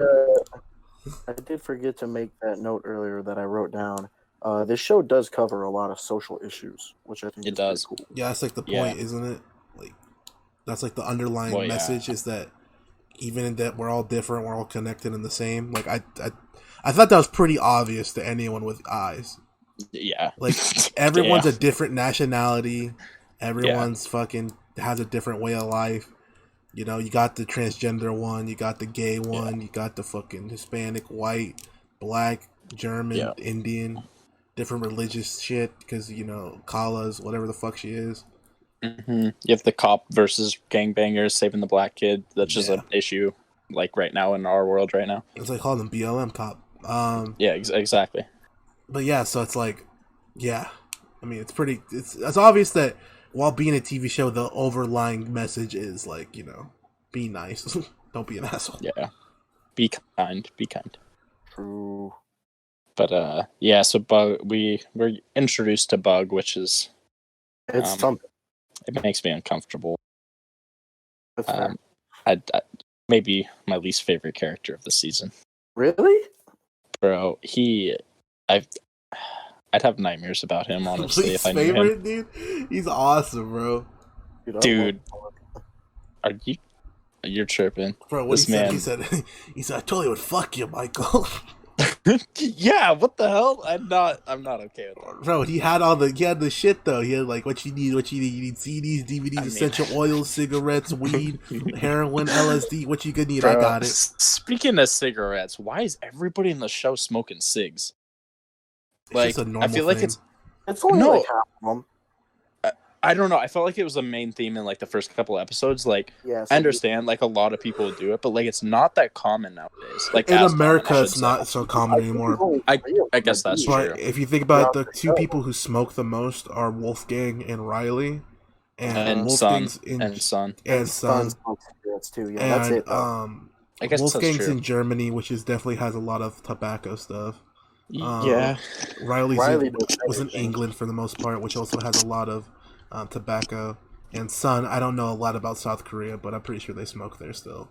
No, that makes sense. I would say that was more of a question. So that answers it. Yeah, I mean, no, I get what you're saying though. Like they smoke a lot. It seems like. Yeah. I don't know. It's just very uncommon for me to see that nowadays. I get what you're saying. I mean, smokers smoke a lot though. Like that's the thing. Like people who smoke don't just smoke one. Like they smoke like 7 a day. Facts. You're right. But going on to main plot lines, you get Lito at the restaurant, getting photo opped with his security guard Hernando. And yeah, you cut to Riley and Coffee is on the plane because she wants to go to Iceland. But main plot line, get back to their apartment, and who's waiting for the good old squad when they get to Lito's apartment? Oh, Joaquin. Joaquin is waiting in a luchador mask. Joaquin is waiting in the La Parca mask, waiting for him. He goes in there. Right before that, though, like, fucking dumbass Lito and Hernando almost get caught because they're making out for no reason. Facts. Like, in the lobby. Like, shouldn't you wait till you get to your room? Like, you guys are fucking dumb. I don't understand. But, yeah, they get up there. Joaquin's there. Joaquin's like, what's up, man? And then they're like this. They're talking. Fucking Joaquin starts asking random shit. You know, random shit. Yeah, and then it builds up to Joaquin just being like, "Let me watch you fuck my girl, man. I see how to treat her right. If not her, at least the next one." My god! It's like, I know I'm the bad guy. It's like, Joaquin, you gotta stop, bro. You gotta stop. I want to be better. It's like, Joaquin, stop. But we skipped over some great parts here, I think. I agree. Because early in episode 7? Yeah. Episode 7, we get Will in Chirac, right?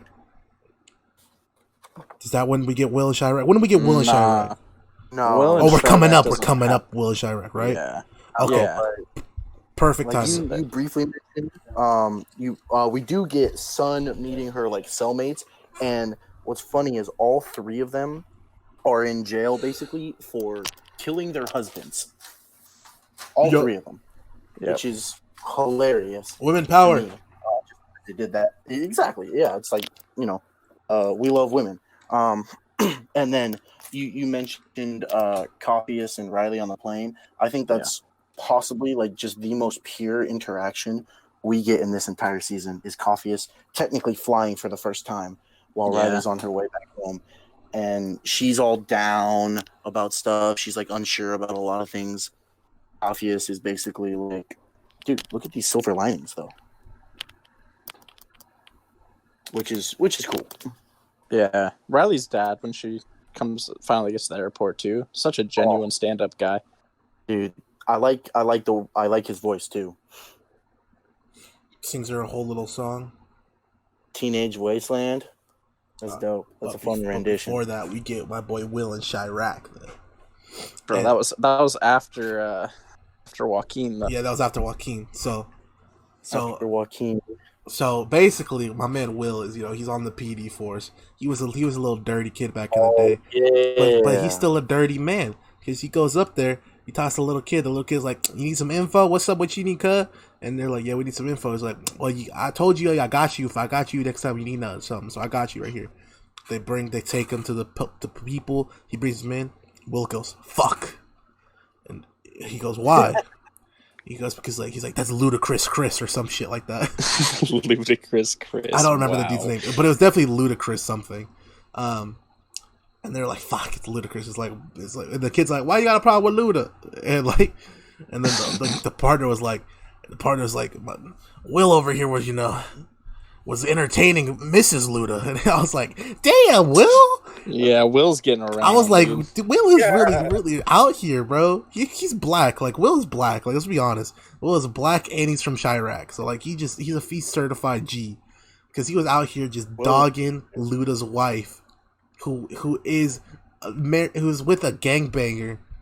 Sorry, gangbanger. And it was with the gang member. And she's still fucking a cop on the side. That's crazy. And Will do if he was doing that shit. That's wild.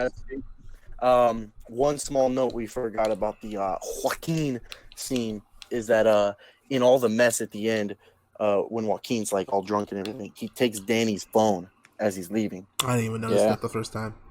Yeah, he took Danny's phone as he's leaving, which of course, bitch, you don't put a password on your phone.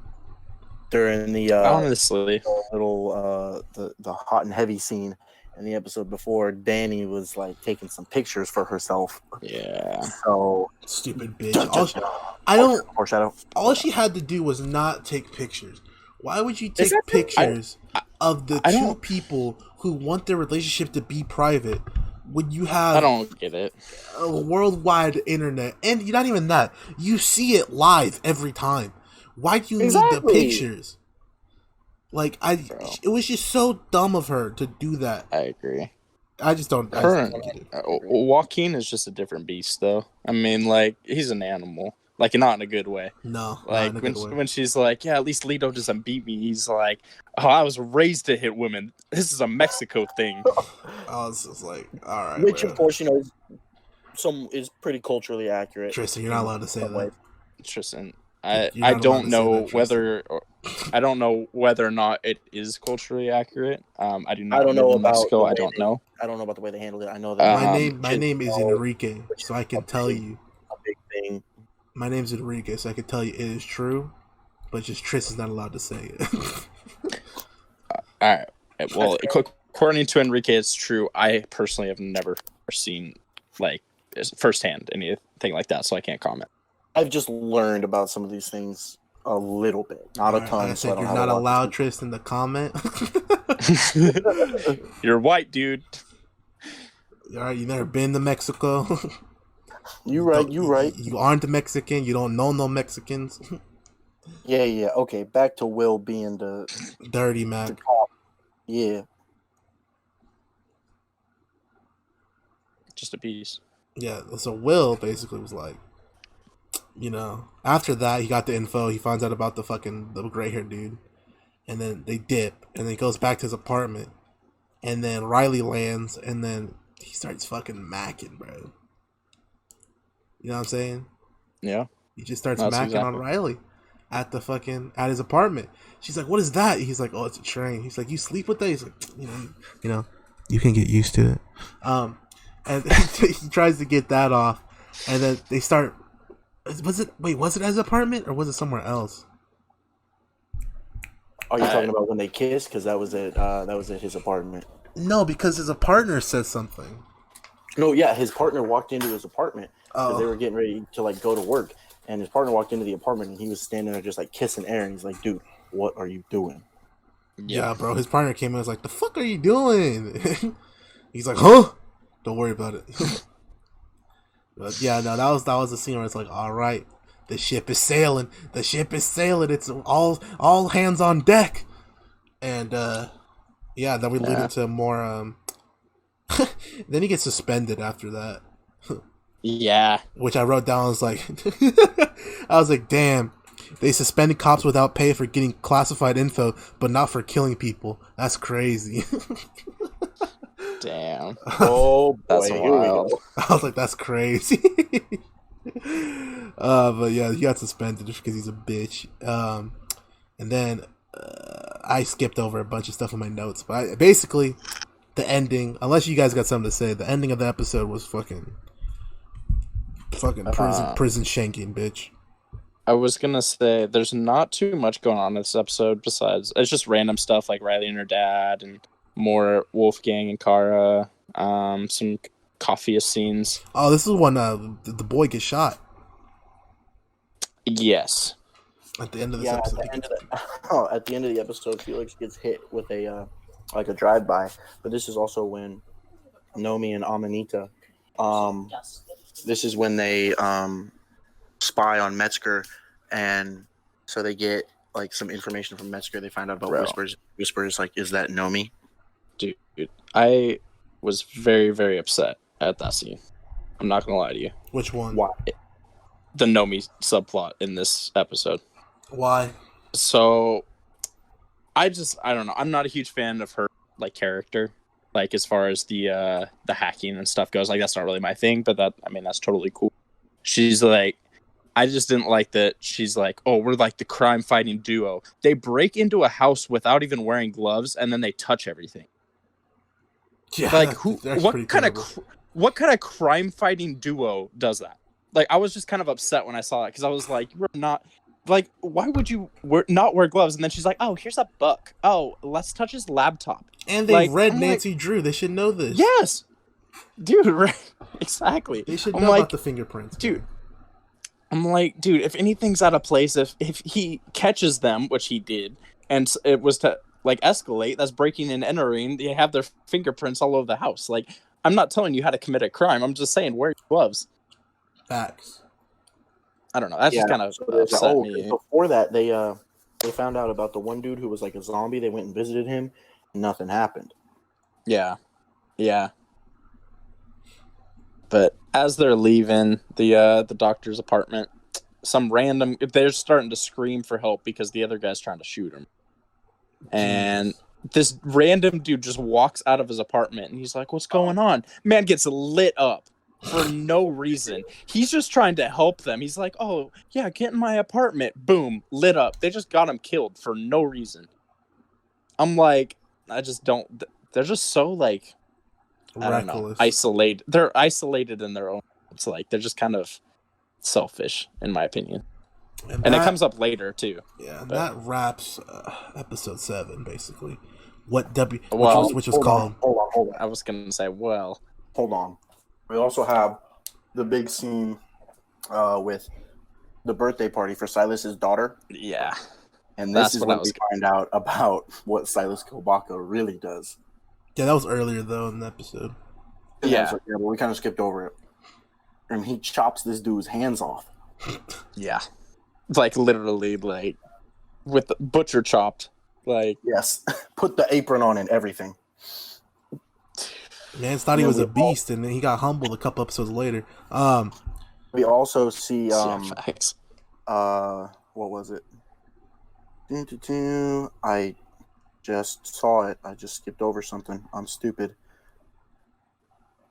Well, oh yeah, Danny said that she's gonna go get her phone back because Joaquin texted Lito saying that he was going to expose them, and Danny was like, "I'm gonna go fix it." You know, Hernando was like, "No, you can't do that." And Lito just kind of lets her go. Like, you selfish. He encourages it. He doesn't just let her go. No, he's super selfish. Didn't like that from Lito. Yeah. So moving on. Episode 7 ends. Yep. But before we get to episode 8, Eli, I heard you have a word from our good friends at Audible. Yes. So I'd like to take a second to thank Audible. They were kind enough to sponsor our last couple podcasts. They're a leader for everything audiobooks. You can use our link in what is the bio of our what is it in YouTube, Spotify, pretty much everything, right, Reed? Yes, sir. It's in the bio for the last 2 episodes, and this episode you can see it in our description. Sweet. So yeah, use our link. You can get a month free Audible, and you can get a free audiobook, which is pretty sweet. I used my point this month actually, and I guess purchased the book How to Win Friends and Influence People by Dale Carnegie. It was written like 100 years ago, but it's a really good self-development book, and it kind of is like to get in tune with your emotions and like be a better like speaker type of book. So that's going pretty well. With my point, I was able to acquire The Guest List by Lucy Doley. It's a good book. It's a modern book. It came out February of this year, 2020, and it's a mystery kind of thriller thing. And it's a good whodunit that takes the perspective of multiple characters and it combines it into one kind of fluid chronological storyline. It's pretty swaggy. I would say if you like mystery books, check it out. Maybe if you're a woman, I think this book really is tailored to chicks as well. So check it out because it's written by one. I actually listened to Reek's kind of comments on it and ended up doing the same thing with mine and have been going through that slowly. Oh, nice. I did not know this. Yeah, so thank you, Audible. Yeah, so if you're interested in using our Audible code, it's in the description, or you can type into your URL box. You can type in audibletrial.com/thebingeboys. That's DABINGEBOIS. And you can support us, and that'll help us get some better equipment. Tristan get an Ethernet cable, maybe a dedicated mic. And then maybe we get some live shows off if we get enough support. We get some cameras and shit. That'd be sweet. Yeah, if we could get a nice camera for a live show, drinking coffee on the porch like some of these podcasts do. True. I'm not a coffee person, but that'd be sweet. So yeah, definitely check that out if you want to support us and you want to support Audible. Audiobooks are a great way for you to travel, driving, just have fun in general. So check it out. Moving on to episode 8. So, Tristan, take it away with episode 8, because I don't remember this episode at all. Yeah, I don't really remember this one either. So episode 8 starts with Felix, recovering kind of in the hospital. He somehow lived after taking like an entire shotgun blast through a window to his just entire like abdomen. So Wolf is there with him, and then Kala comes to visit.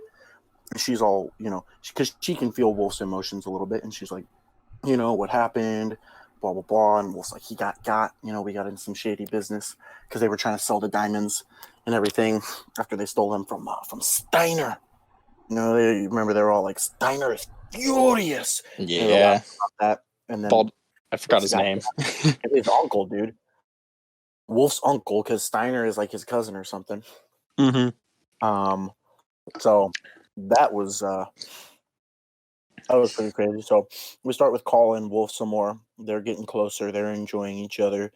Call was at the movies for that. That's right. And then we get a call from.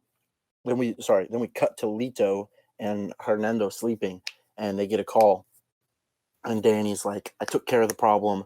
Like, you don't have to worry about the pictures leaking." Blah blah blah. And basically what we get out of that is that she went back to Joaquin to please him so that he wouldn't his career. Then we get a cut to Caffey, and then he's trying to visit his homie, and he's knocking his wife, his homie and his wife are having a fight. And he knocks. He's like, "Hello, it's me. Is he here?" And then she's like, "Shithead, it's motherfucker." And then he's like, "Why do you call all my friends motherfucker?" And then they come out and they start drinking some beers. Huh? He was like, "How can I tell them apart if you call them all the same thing?" Yeah. And then they start drinking beer on the porch. Yep. They're just chilling. And then so you get to Sun learning how to sew. Then we get to see young Wolfgang and what's his face watching Conan, and they beat the fuck out of some other kids after they try to jump him. And then his dad. Yep. Dude, man just hits his dad. Hey, his dad hit him first though. No, that's fair. 100%. Dad just punched him in the chest for no reason. And Wolfgang's explaining his tragic backstory to Kala. And Kala's like, "I can't relate at all, but I still love you." It's like, alright, bitch. You grew up posh in India. I fucking struggled in Germany. Yeah, pretty much, dude. Yeah. I don't know, man. Felix was just the clutchest friend a man could have. And then we get the ruler of the yard, son. She owns that fucking yard, bitch. Test her. Dude, yeah. Threw some paint on her fucking painting. I'm gonna paint your face with blood, bitch. That happens. She beats the fucking people. Then we get Will and Riley. Oh yeah, Riley's at her like childhood house. Will's like, "Oh, this is nice. It's nice to learn more about you." You know? Oh my god. He's like, let's make out in front of your window, and they start doing that. And it's like, all right, dog, Will, you're dirty. Hey, Will said, I'm so glad we're acquainted. Oh my god. He's more than acquainted. True. Yo, oh gosh, that was fun though. Yeah, they start doing the stuff. Yeah. Son I in thought the they were just prison. kissing, She though. got shanked. Oh, they were, yeah. No, they were, because I wrote down, I said this show has a great way of creating the most awkward, slow kissing scenes. Like, there weren't even, like, good kissing scenes. They were just, like, very awkward at some points. Yup.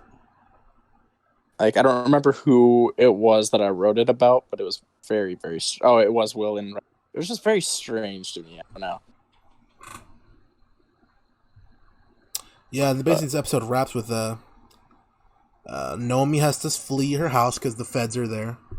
Yep. The feds are there to get her. Oh, okay. Hold the phone. We can't skip over this part too much though. What part is it? With Nomi like running away. That's literally what I just said. I know, but I feel like I'm scared you're about to like skip over it a ton for some reason. Sorry, go ahead. All right, take it, Tristan. You got it. Well, okay. Before that, we had Danny meeting with Lito and Hernando again, basically saying like, "Oh, everything's good," all that stuff. And then we have Will and Nomi looking up stuff that they're trying to like find out about whispers and everything. They're finding out about BPO, and like they're talking to each other. And Will's partner is like, "Who are you talking to?" And he's like, "Oh, no one." But they're like figuring out this information, and then yeah, that's right. That's when she has to get up out the paint. Yeah, she gets out with the help of half the crew. Yeah, barely gets out.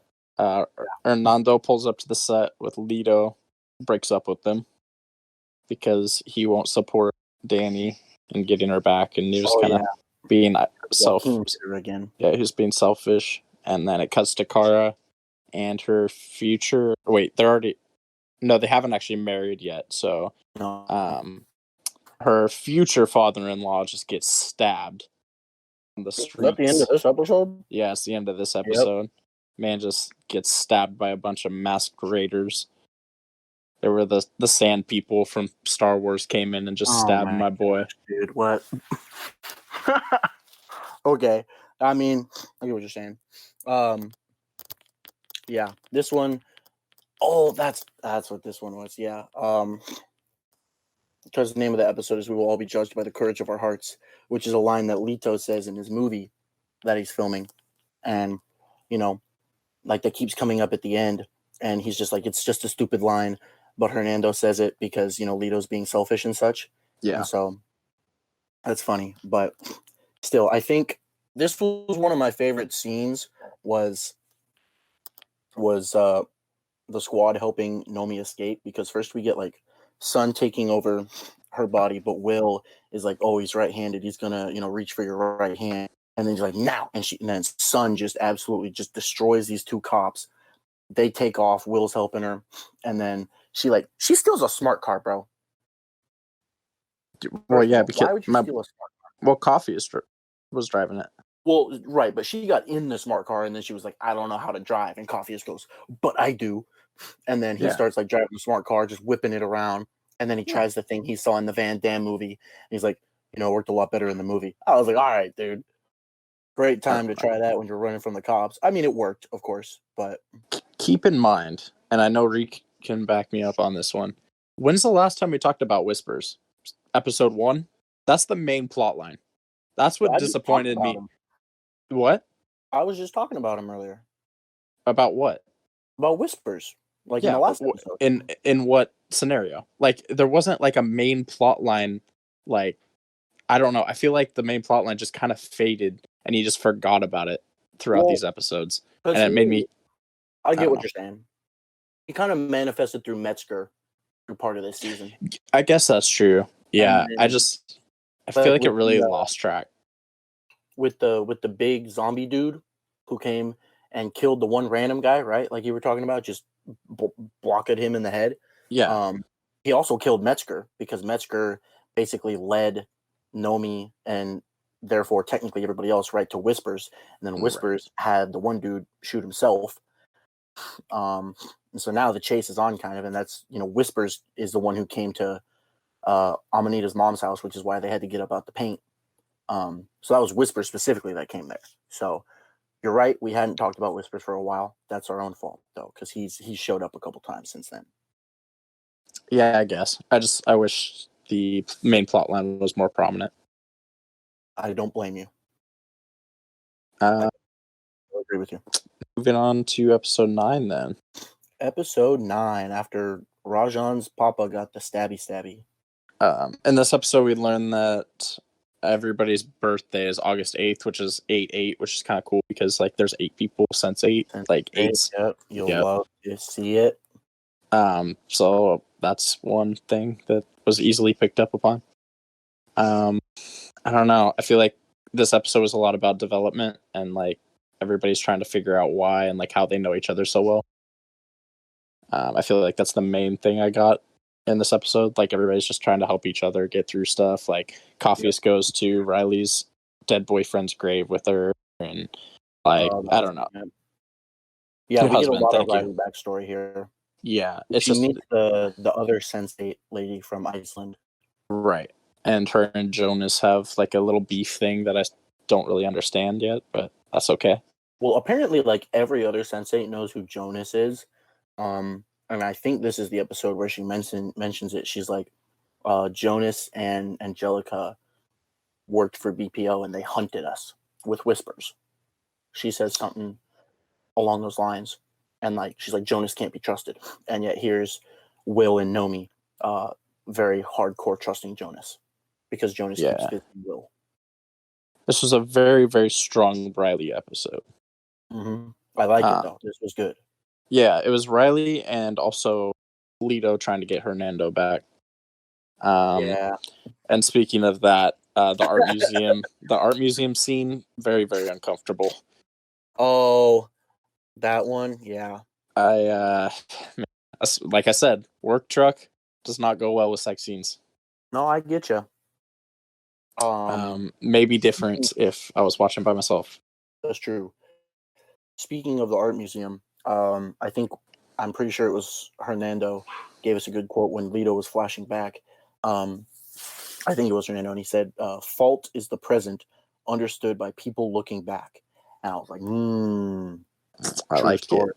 That's a good quote. I think that's really good. And so Lito and Nomi are talking to each other, Coffeeus and Riley, and it's just some wholesome, deep conversations, things out. Dude, yeah, I don't know. There wasn't really too much in this episode. One thing I picked up on too is everybody's asking Kara about I forgot his name, but her future father-in-law. Kala, thank you, not Kara. Kala about her future father-in-law getting stabbed and stuff. I feel like Rajan had to help her instead of nobody ever asked him oh, are you okay? Your dad just got stabbed 100 times. She's really playing the victim in that. Is what I took from it, because literally he's trying to help her, but he's the one with his dad that just got stabbed 1,000,000 times. Yes. I don't know. Agree. We also see. What point am I going to? I guess that was more towards the end of the episode. Is it? Yes, because. What are you trying to find? I have some other points to get to with that. I was looking at my notes and I skipped over a couple small things in my notes. Wolf's uncle visiting him and Felix in the hospital, and his uncle basically was threatening him in a sense, that was a small point. And then we have Sun's father came to visit her in prison. Yeah. And he was like, your brother is going to go to prison. He was like, I'm going to tell the truth, blah, blah, blah. And we're like, oh, Sun's going to get out of prison. That's super cool. No big deal. And then, just all the feelings stuff some more. super feeling stuff some more. And then the very end, Lito is like drinking his life away, keeps trying to call Hernando, is super emotional. Also, he visited the bar earlier in the episode, and the bartender was trying to hit on him. And he tried to play it off like he was straight, because he's an actor and can't have people thinking that. So he like viciously turned him down. But then when he's drinking later, he like is about to shoot himself in the head, and then it ends up just being a lighter. Yeah, he drops the hard F-bomb too to that. No, he does. To the bartender. Yeah, thank you. Yep. Which is, I feel like, wild for like a gay man to even say that word. Well, yeah, dude, that's crazy. That's as bad as it gets, like, in my opinion. So like for him to like say that, like, I don't know what he obviously was in a place of like hardship and stuff, and I totally understand that, but like, damn, he was going through it to say something like that.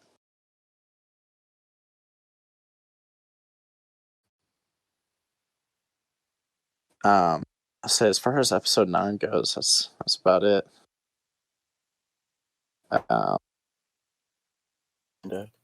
Episode 10, it picked back up a lot again, and this was a good episode 10 was very, very good. I will not lie. This was the 4th of July episode, wasn't it?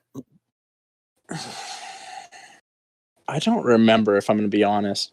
It is, because that's Will in his clothes that he was wearing on the 4th of July. All I know is I didn't take away the 4th of July from this. I took away some boom boom from this.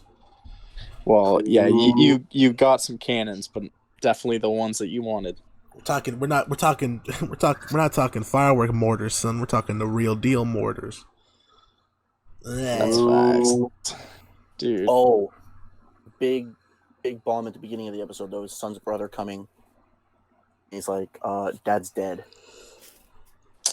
Yeah, no, that's facts. That's wild. That was oh my gosh, dude, what a pussy.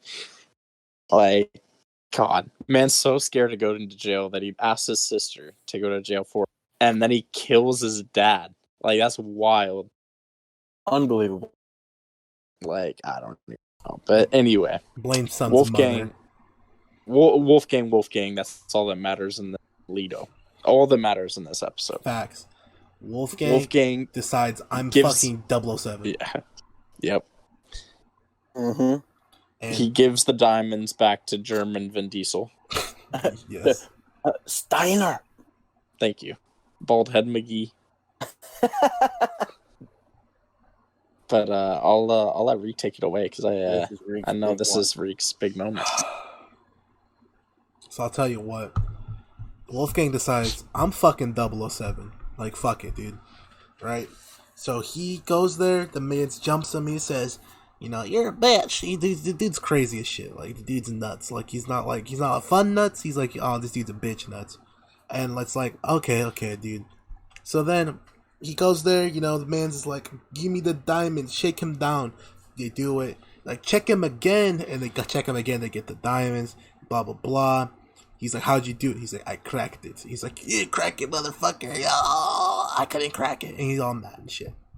Yep. Well, then, man's Wolfgang planted a gun under his core, right? But he can't reach it, because he knew that he was going to flip out, try to fuck him up and shit.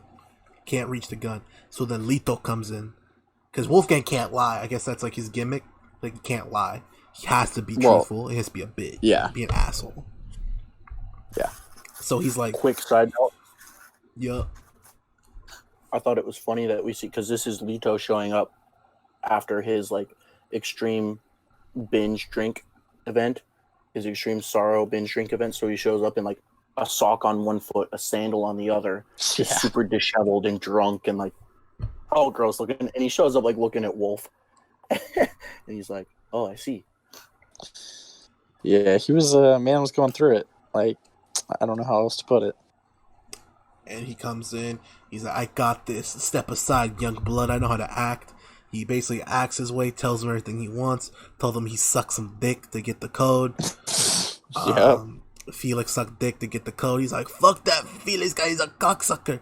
And then basically Wolfgang's able to get the gun. He hits him with the boom, boom, boom, boom, boom, boom. 2 down. He got a double kill right there. He's trying to get a UAV, but he couldn't get the UAV. They started driving away. He's like, oh, you're driving away. It's Warzone now. Bitch, I got an RPG. No one questions where the fuck he got the RPG from. He just has one. He just has an RPG. And they're driving away, and they're like, oh, fuck. And he pulls an RPG. Man's is trained to use an RPG, I guess. Hits him from very far away. Hits them perfectly in a moving car, like it's Warzone. Kills him, gets a 2-piece, calls him a UAV, and he leaves.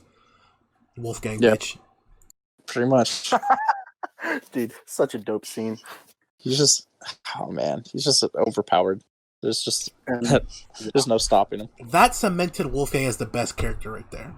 Oh, for sure. 100%. It didn't even end there. It kept going. He did more. Oh, yeah. And that's the crazy more part. in the next. Yeah, there's more in the next 2. And Lito hitting him with the line, he was like, lying. It's kind of my thing, or something. Like, really close to that. Mm-hmm. And then Lito, like, just helped Wolf out. And so he was like, I just, did some super brave stuff after we just had, like, the courage in our hearts, blah, blah, blah. Yep. And then he's like, I'm going to go get Hernando back. He leaves one more message, but then he goes back to the bar. And he's like, the guy, like, see, it's the same bartender. He's like, what do you want? He goes, double tequila. And so he downs 2 tequilas. And he's like, no. You missed it. Because what he said was, he said some bullshit, but basically the bullshit turned out to be, he's like, I want a double tequila cubed or some bullshit like that, right? Yeah. And he's like, he started with the 1 double tequila and then he went to that. Yeah, you're right. Well, he didn't even finish it before. He was like, double tequila, blah, blah, blah, blah, blah. He's like, so you want 4 tequilas? He's like, yes. Yeah, and so he downs all the tequilas, and then he's like, actually, I am gay. He goes, you're a very good looking man. He goes, and what your offer to do unspeakable things to me in the bathroom. He goes, it was effective. And then he kisses him, and he's like, that is a stolen kiss. And then he just walks out the bar, doesn't pay for his shots at all, doesn't tip the bartender. I noticed that. I was like, what? Hold the phone. It's not like he has a tab there, right? I'm just like, okay. But then he goes to get Danny back. Big scene. Yeah. And he pulls up with the big nuts on Joaquin. Basically, they're outside at his Scarface mansion type beat, and they're out there eating good food and shit, and they're just trying to vibe and shit, and they just they're trying to vibe and shit, right? And she's got glasses on because he keeps punching her in the fucking face over and over. He's Joaquin, he's raised in Mexico. It's what he does. So Joaquin gets his shit off. The Lito pulls up. You hear the Ferrari or Porsche or whatever the fuck he pulls up, and he's doing like donuts outside to fuck with them. And Joaquin's like, who the fuck is that? He comes out. Boom. Lito comes out. Now Lito, despite being big as fuck and strong as shit, just can't fight. Like, he really can't fight. Bro, really though. Like, he got fucked up. Man pulled up with the dopest WWE intro I've ever seen just to get ran through by a guy in his PJs. Man was wearing PJs and messed this dude up. The Undertaker. The flowers. Oh my god. Dude, the Undertaker just got ran through by Steve Jobs. Like, there's just no other way to put it. And then Lito's getting fucked up. So then, and Danny's just like, Lito, no. And she tries to help. And he goes, bitch. And he just backhands the fuck out of her. And then oh my gosh. Then Lito's like, I need to summon my inner demon. And Wolfgang's like, I got this. Wolfgang just comes in there and beats the shit out of fucking Joaquin, dude. Like, literally. I mentioned that first punch, bro. He's like, is that it? Oh my gosh, dude. Yeah, like, I guess he gets the attributes of Wolfgang because Wolfgang ate that shit on the chin. I guess Wolfgang just has titanium chin because he ate that shit. It's like, oh, I like another. And the dude gets fucked up afterwards. Yeah. That was super lit, dude. Another dope scene. Lito and Wolf. Yeah, like I was mentioning earlier, just it's interesting to see like what scenes they have with different pairs or like trios, like helping each other out. Lito and Wolf, I think, is one of the more interesting / fun combinations they have in season 1. I mean, yeah. Personally. I mean, being two of my favorite characters, like, it was cool to see. And then we get Will and the fireworks with his dad on the boat. That's super cool. Mm-hmm. For some reason, it shows Nomi and Amanita doing it again. I don't. That's a completely unnecessary random scene, to be honest. And then we get Sun and Coffeus pulling up on the boat with Will, so that was just kind of wholesome and cool, although didn't necessarily make sense, Yeah. Coffee just needs some and love then- with everything going on in his life, and so did Sun. Dude. So they're like, Yeah. they were just there getting some love. And then Lito pulls up to Hernando's house to win him back, and he's like, "Look what I brought," and it's Danny.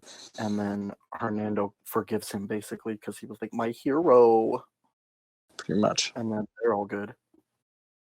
And that's how that episode ends. Nope. No? Do we have something Nope. after that? Yeah, Oh. we have Riley goes to her dad's performance with the symphony. Yeah, you're right. So this is the second time that all 8 of them get to share something. So we see individually each one of them sitting in that seat, listening to her dad play piano. Very beautifully, by the way. Absolutely great piece. And then during that, each of them is somehow, because normally this is not a thing that actually happens, but each of them is remembering their physical birth. So it shows like how each one of them was born. And it goes from one to the other. God. Will was born in the back of a cop car. These are very graphic scenes. Yeah. Just absolutely nutso. But that's totally chill. It's just 8 so childbirths. I can't lie to you, like that shit was like 20 minutes long, and I like barely paid attention to it at all. Like I was just kind of like it I was kind of very scanning, just not even really paying attention. And then right at the end, Riley like stands up, and then she passes out and like falls over the balcony. Yeah. And then that episode ends. I feel so bad for Riley's dad though. Like, I don't know. I feel for him. He lost his wife, right? And then his daughter. I mean, he's passing out at his performance, and she hasn't been around for the last few years. Like he's just like alone with all his positivity. It can be tough. I don't know. It could just be me, but he gives me Master Oogway vibes. He's got the chin hair thing. He's got the arched back. He's got the positivity and the insightfulness. I like what you're saying. I like what you're saying. That's the turtle from Kung Fu Panda, for those of y'all who don't know. Anyway. No, I agree. 11. I literally have one note, and it's Bug makes me uncomfortable. I don't know what happened in this episode, but he made me uncomfortable. Oh, he came back to give them the loot they lost, basically. Yeah. No, yeah, he pulls up in the sunglasses and the fedora. That's why. Told you, milady type beat. Yeah. Will you fuck me now, Mike? Whoa! Come on, man! What the fuck? Dude, that's what he's saying. Oh my god, dude! He's trying to get a 3-way going. He's trying to get it popping. He was though. Some of the ways he looked at Anita or Amanita. Yeah. Bro, I don't know. I get what you're saying. Then we move on to our good boy Van Damme. He gets his best friend Jella involved. He asks him to watch Silas's daughter because Coffeus is like, I'm just gonna go, stand up to the superpower. And that jerk who, beat him up, stole his drugs, all that bad stuff. Yep. So then we get some more Kala and Rajan. We don't really care that much about that silly subplot. Yep. Nomi then checked in on Riley in the hospital because she woke up in the hospital at the beginning of the episode, and she's talking to Amanita about it. And she's like, "Oh, she's being taken care of because Will is there with Riley as well, as they've gotten closer and made out a couple times. It's when Sun beats the fuck out of her brother too. Is it? Yeah, Yep. this episode she finds out her dad died and that her brother killed him. I said that earlier, but it was No, this episode. I mean it's warranted though. Like, yeah. So yeah, Oh, still yeah, he's still a pussy. Oh, But, he is 100%. Coffee saves Big Suit Man. Silas, dude. Silas from the from the pirates. Oh yeah, from the superpower. Sun taking over for Coffeeus again and just going to town on the superpower. Oh, What does she not know how to do? Like Sun knows like every combat martial art under the sun. She can fight with the fucking machete. She can fight with her feet.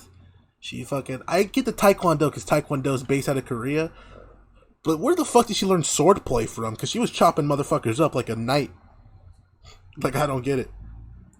It's a good question, man. It's some of the mystique of Sun. I don't know. Do you think those Somalian pirates realized something was wrong? I was about to say, I guess you could say she knows everything under the sun. Come on. All right. Oh my gosh. I feel like some of these episodes, man, a lot of things happen, but no things happen. Yes, I understand exactly what you're saying. It's what happens when the show has 8 B plots and 1 A plot, and they don't do anything with the A plot for an entire season. Thank you. Reed. They did nothing with the A plot. There's questions from episode 1 that have not been answered. Like, pretty much all of them. Yeah. We are like 10 more hours deep in from the first episode, and nothing was answered. Nope, not a single thing. Basically, you know what they are, and that's it. You don't know who Jonas is, who the Whisper is, and why they're doing what they're doing. That's pretty much that's like the important part. Like, that's what you want to know. It's like, why are they doing what they're doing? Who are they, and why? Like, that's it. Yeah, exactly. Yeah. So, you guys are exactly right. And I think originally I was a little bit too wrapped up in how entertaining it was to me to realize that that's exactly correct. But next we get another good wolf scene. He goes to the hospital to get Felix up out of there. Smacks the one dude in the face with the toolbox, and then goes to get Wolf. Yeah. And then we have what? I would say he just transfers him to a good hospital. Like, just very small, minuscule things that happen. Yeah, I didn't know if that was is that like a private hospital or what? What is it exactly? It was like a church thing, but I think it was like I don't know. It's something he trusted. That's all that matters. Right. Yes, that is what matters. Then we get Kala getting harassed by some of these religious extremists. Yeah, the prison shankers who stabbed the fuck out of her father-in-law. Yeah, and then the last thing in the episode, well, besides Sun in prison, is Wolfgang ready to just enter this house that nobody knows what it is. Scarface. After Coffeeus also beat up the superpower guy. He smacked him with the car. Yeah, well, the bus. Rematched. Yeah, the bus just sideswiped him. Mm-hmm. Oh, that's right. And then Jonas was visiting Will and Nomi, and Jonas was like, "Oh, they're about to have Riley." And Whispers is talking to Jonah because they captured him and everything, blah, blah, blah. And Jonas is like, he knows that the first thing you're going to do is get on a plane to Iceland. And so what does Will do? Gets on a plane to Iceland. Yep. Damn right. Smart. I'm telling you, checkers. It's either checkers or backgammon. You never know. Or four-dimensional backgammon. You're right. Yeah, it's one of the two. Yeah, so that's the end of that episode. Is Wolf going into the house. You're right. So, yeah. And then episode 12, what do you get? Will and Riley. Pretty much their whole episode's dedicated to them. Yep, usually it is. Yep. But man, Riley backstory. Yeah, let me tell you though, when they were like caught in the car, why did she punch the window out barehanded? Like, to get out. I understand, but you have feet that are 10 times more powerful. Like, your kicking motion is going to be 100 times more powerful than your fisting at your window. Plus, you're not going to tear up your hand. That's why most people kick their windows out. Right. She may not have been able to in the position she was in, like with everything else going on. I'll give her the exhaustion from giving birth. It's a good question. What'd you say, Rick? The exhaustion from giving birth might have fucked her legs. Yeah. No, that makes sense. But I'm just saying, like, or at least wrap your hand or something. Her hand was messed up after that. You know, she's bleeding all over the place. Like, she's got a baby going through the snow. Like, I don't know. Mm-hmm. Like, you got to use your feet. That baby died, right? Like, I assume, yeah. I wrote a note about it because she's like, I'm not going to leave you. I'm not going to leave you. Bro, the baby wasn't crying, like, at all. Like, as soon as she got out of the car, that baby stopped crying. Yeah, that bitch was dead. I was like, that's what I wrote. I was like, this bitch dead. It wasn't crying for shit. Like, bro. Yeah. She's like, I'm not going to leave you. I'm like, dude, you can leave it. Like, it's dead. Okay. Well, yeah. At the same time, can you imagine the trauma you have to deal with? No, 100%. Seeing your husband dead in front of your eyes, having to give birth on your own, and then knowing plenty well that baby is dead now. Yeah. That's just...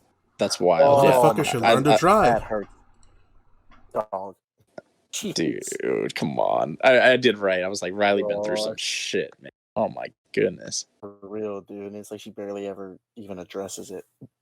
My note was that Riley lost everything. And then we get Wolf again. So that's a little bit more up. Wolfgang just being a badass as always, beating up everybody. I said he might be Bob Lee Swagger.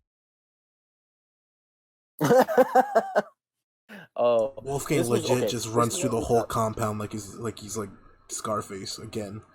Like he can't help himself. Facts. He just has to be goated. Like he can't help it. He's like, "Oh, I'm sorry, I'm just the goat." Yeah, facts. Kala helped him make a bomb. That was lit, dude. She's like, why did she know how to make a bomb out of random spices? And how were those spices all fucking there? I don't mean to like compounds. I don't mean to be like racial or anything, but like Indians know their spices. Like they know like what's what, you know? They know what makes a fucking bomb. I don't know, but I'm just saying. There were certain qualities and everything. I mean, with the kind of science she was doing, it made sense. She made a bomb in less than 2 fucking minutes. Dude, she made bomb with aerosol. Dude, she had aerosol and seasoning salt. Yeah, exactly. She made a bomb. This is my 2 biggest questions, right? Where did Wolfgang get that RPG? How did Kala make that bomb? Dude, this brings me to another question. When Wolfgang killed his dad, right? Tell me how a 12-year-old drug his dad and put him in a car. That was a question I had. Like, yes, because to that backstory, he killed his own dad, who's like 400 pounds. He's a big dude. And then he drug him. I'm supposed to believe that a 12-year-old skinny kid drug his 400-pound dad into a car, burned it. Dude. That one, definite question marks. I don't know. Yeah. I don't know if 2 of him could have drug his dad into that car. I mean, yeah, I really don't know. Maybe Reek has. I don't know. Right that was just one of my questions. And there's a will that wolf is cool. 15% pain, 20% will, 100% reason to remember that I killed my father. That's basically how Wolfgang did it. Yep. I'll take it. And then he goes ahead and kills his uncle too. His uncle's in front of Kala. Yeah, Kala watches that, so that's a little bit traumatizing. And he tells her, that's why we can't be together. Yep. He's like, because I'm a bad motherfucker. And you just a basic bitch. Oh, you too privileged. You don't know the street life. I need me a Terry. Oh, anyway. Then we get to go back to Will. Nomi is doing her hacker business to help Will get to Riley at this BPO facility. They get him a super nice car, and then dude, to get him into the facility, they went like super stereotypical man mode. Yep. And Nomi was like, destroy the car. And he was like, dude, what? It's such a nice car. She was like, you got to do it. He was like, I would not hesitate to blow that fucking car up. That's not my car. I was gonna say I really don't care. It's not my goddamn car. That shit's getting blown the fuck up. I'm with Reek, man. That's not my car. I don't care. Like, I'm just gonna use it for that. Like, if it was my Porsche, I'd be like, fuck. But at the same time, all those guys looking at it, they're like, man, they're like, that's the new model too, blah blah blah. Will sneaks in because apparently it's that easy with security. Nomi helps him with the fake badge and everything, and then we have Whispers. Finally, after 12 episodes, well, 11 if you count season 1, we get the main evil character. Yeah, that was certainly something. Shit. Yep, nothing happens. Oh, remember we had also learned earlier, for whatever reason, from Jonas earlier in the season, that like if they ever came around Whispers, not to look him in the eyes. Yeah. Because we learned earlier in the season that if it's not a Sense8 in your cluster, you can't share with them, but you can be able to visit with them if you have made physical eye contact with them. And so you can't do that with Whispers, otherwise he'll be able to visit you and he can hunt you. Yeah. But so we get Whispers. Nomi is helping Will navigate through the medical facility, and then we get Lito popping in out of nowhere, and then he helps pull the moves on the one nurse lady, which is just hilarious. Yeah. with them getting coffee and Lito's just flirting up a storm with her. God, man's just a beast. I don't blame her. Man's an actor inside of a movie or in a show he's acting in. Like, true.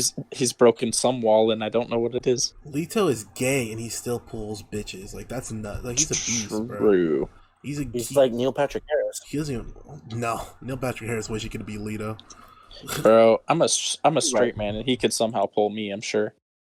I get what you're saying. Again, helping Will out with the 4 guards that all have like batons or something, and Sun just goes ham on these fools right outside of Riley's room. They basically assembled Voltron this episode. Yeah, the Avengers saved her. Yeah. The end. Yeah. Da-da-da. Paula helped wake her up with the adrenaline and the other drug. Then they get down to the ambulance. They drive away, and then bitch-ass McGillicuddy whispers like, "You cannot escape." Blah, blah, blah. Chasing them in a helicopter, so that was interesting. Yeah. And then, don't forget, as they're leaving the compound, Will makes eye contact with Whispers. Yup. Absolutely huge foreshadow. Will makes eye contact with Whispers, and so he's basically screwed now, because once Whispers can find him, he can also basically find the rest of the cluster. Which is a problem because for whatever reason we vaguely learn about how Whispers hunts Sense8s and that they do whatever with them. I don't know. We still don't really know what he does with them. Sex doll. So now he's chasing. Oh my gosh. Anyway, sorry. So we get Will and Riley running away, and then Will is like, Riley, you have to drive. Like, you have to drive. And somehow Will and Riley end up in the exact spot where Riley had that super bad car crash and then lost her husband and her baby. Somehow they end up in that exact spot. So Riley is now having like an extremely bad panic attack. And Will is like, you have to be the one to drive us out of here because Whispers saw me. He's going to see us, blah, blah, blah. And they're trying to escape. And then Riley's freaking out. Will goes and puts himself to sleep with some drugs in the back of the ambulance. And then he passes out, and we basically cut to Will and Riley on a boat. And they're going somewhere, and she keeps putting drugs in him. to make him pass out. And then the final scene is all 8 of them on that boat. It's only like the first or second time that all 8. I think it's actually the first time that they have all 8 been in the same spot in one scene. You're probably right. I think it's the first time. Because we've seen all 8 of them kind of doing the same thing, but I think it's the first time we have all 8 of them visiting together. So that's kind of a fun way to wrap up season 1, I guess. Yeah. So I guess that was our episode by episode. Took a very long time. Yes, it did. A lot of content. Power rankings after season 1. Who was your favorites? Tristan. I mean, you gonna start? I'll start. Fuck it then. All right. We're gonna go our 1s, our 2s, our 3s, right? We're not going individually, right? We're just going each. Everybody's one. We want to go bottom up. Everybody won, then everybody won, then everybody 2. Yep, how about bottom up? Like, so we go with the shittiest. Bottom up. Okay. I'm down with that. Up, okay. All right. My worst character was Sun. See, that's wild to me. Interesting. Okay. Why? Okay. I felt like why? her character didn't have a lot of development as a character herself.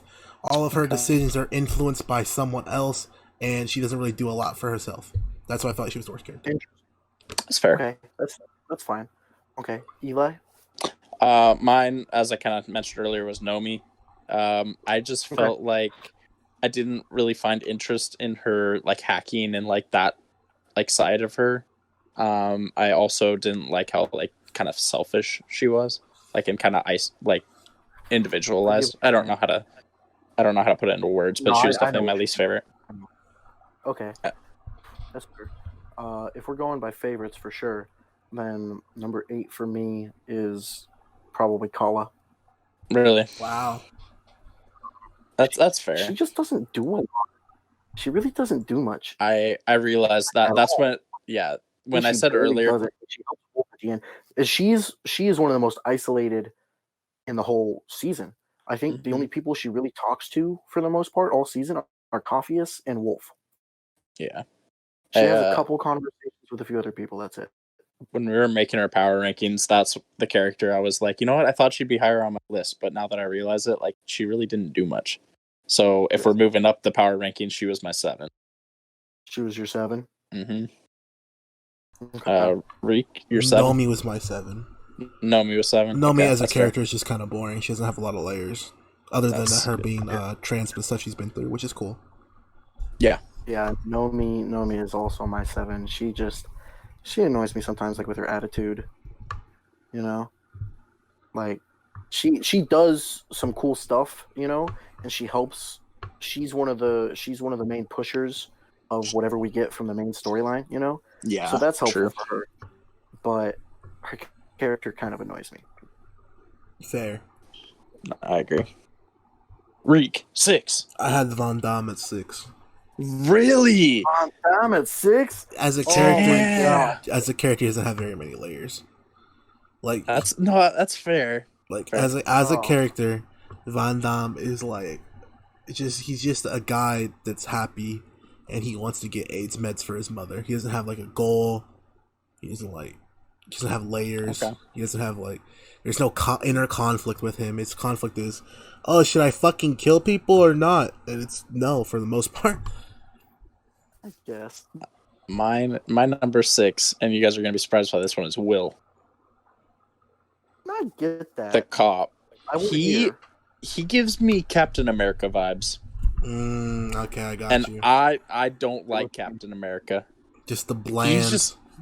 He's just bland leader. Like, hey, my way or the highway. Like, I'm right. Like, I don't really have much like going for me. I'm kind of stupid. I make dumb decisions. Like, I don't know. I just didn't really like him. And yet he's also kind of in a main role position. Yeah, exactly. If he was like... He's the other big pusher of the main storyline. Exactly. If he was in like a Coffeus or like a Sun role where they don't have the main plot line, like just kind of a subplot here and there, I feel like he'd be a better character. Especially if it was more about his like cop background, because I really liked him in the first couple episodes, like him doing cop shit. True. But yeah, Okay, that's fair. My number 6, and don't hate on me, It's fine. is Lito. Wow, really? That's kind of low, bro. Now, Dude, so how? Wait, here's what why? it is. Yeah. Realistically, here's what it is. This is not because I dislike Lito. This is more a testament to how He's much gay. I like some of the other characters.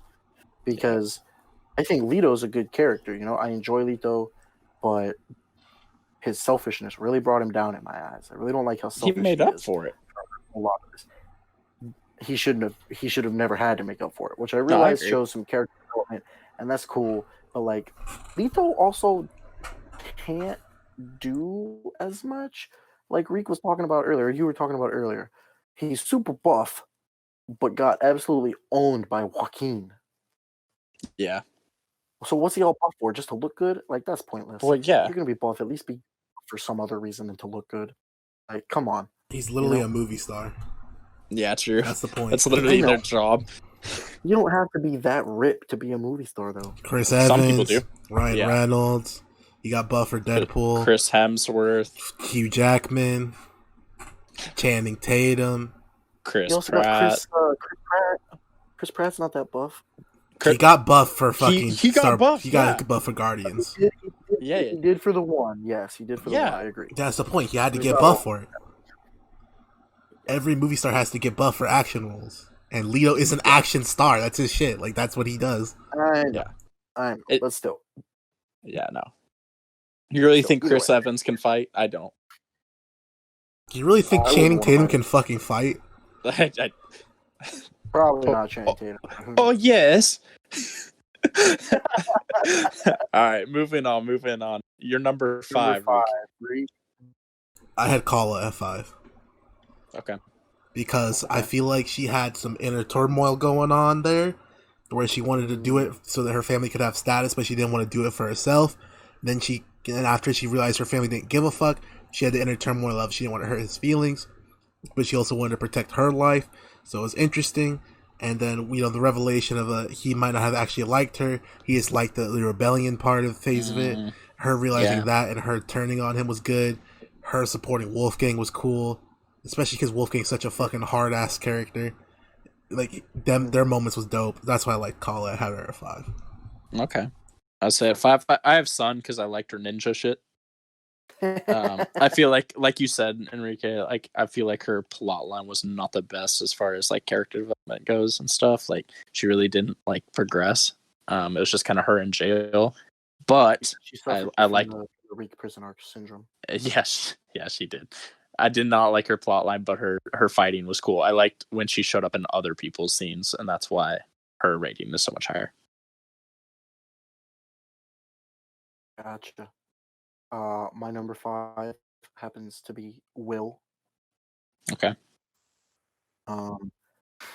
Basically for some of the same reasons that you guys have put him where you have so far. Like he's a cool dude.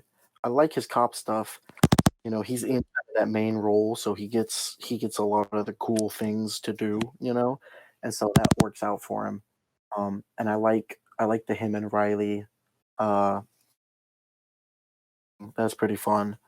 I like that plot. But he's not like that special of a character, I guess, Yeah. No, I feel you. All right, Reed. Who's 4. your 4? I got Lito at 4. You got Lito at 4? I got Lito at 4. I think Lito is a great character because he has flaws. He's the actor. He's a liar. He doesn't want to admit who he is. He can't really admit who he is because Mexico doesn't really fuck with that shit. You know how it is. So he can't really do that and still be like a megastar. The people love him because he thinks he's a ladies' man, but he's not.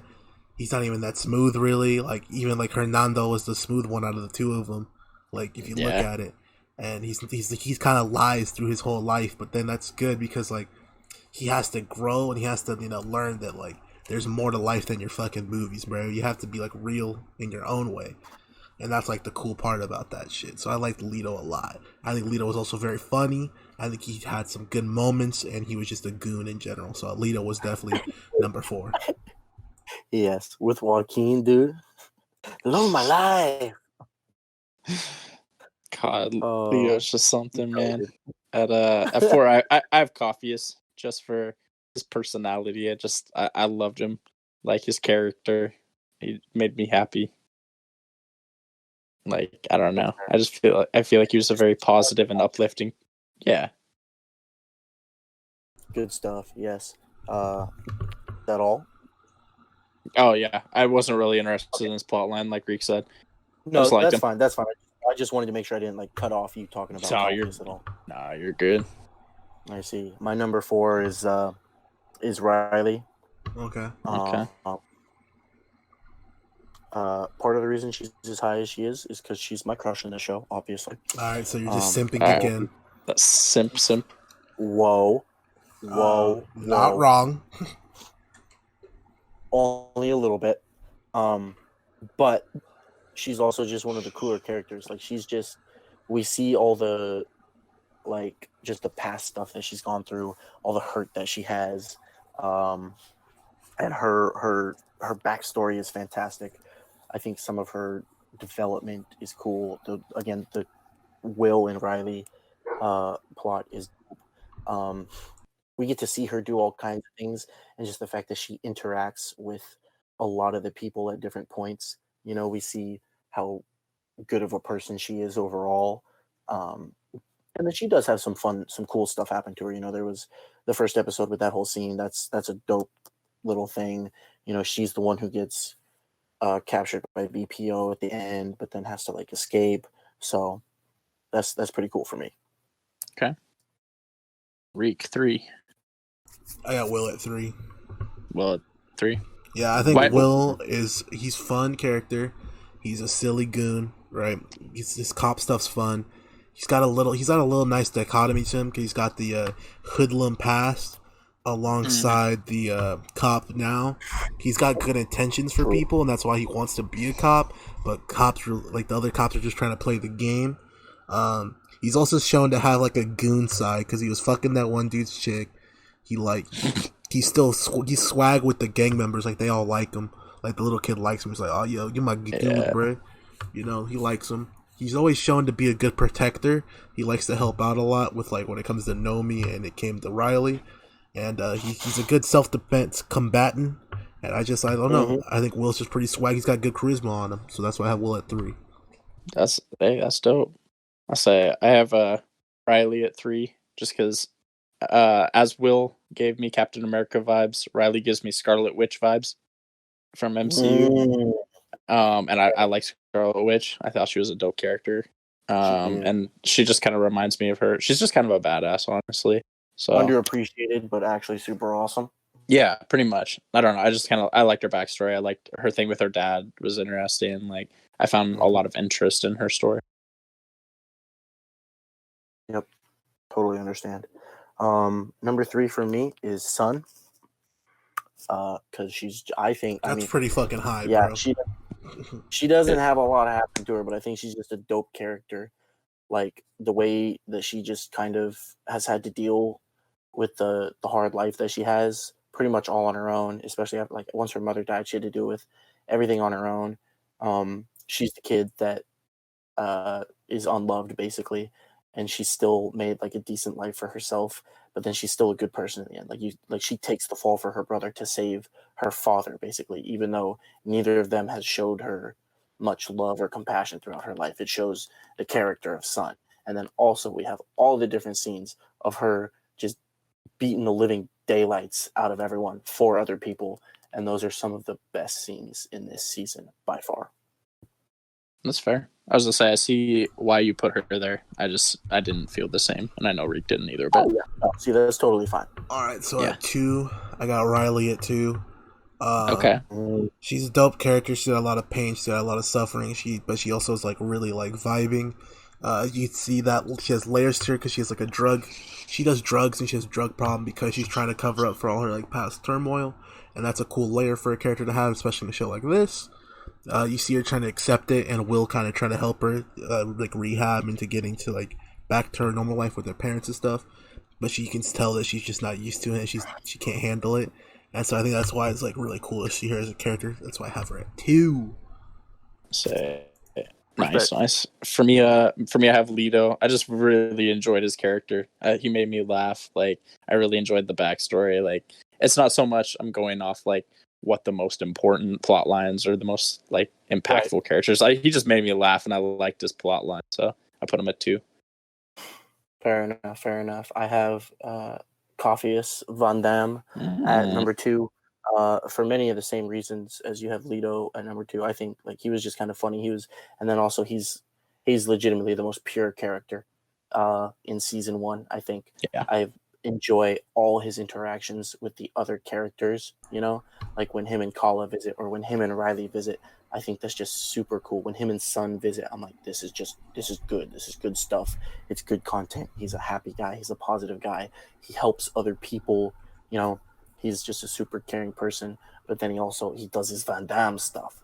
And while technically it's not him, it's still super dope. And I just love Coffeus. All right, so let's jerk off Wolfgang now. Yeah, please. By far the best fucking character of season 1, dude. There's nobody else. He's literally like the stone cold. I had the worst childhood ever. I hate everyone. I fucking will kill anyone I want to. I'm just trying to make it rich. I don't give a fuck guy that also has that soft side to him when it comes to Felix and Kala. Like, it's just literally like the perfect fucking balance, dude. He's so fucking swag, dog.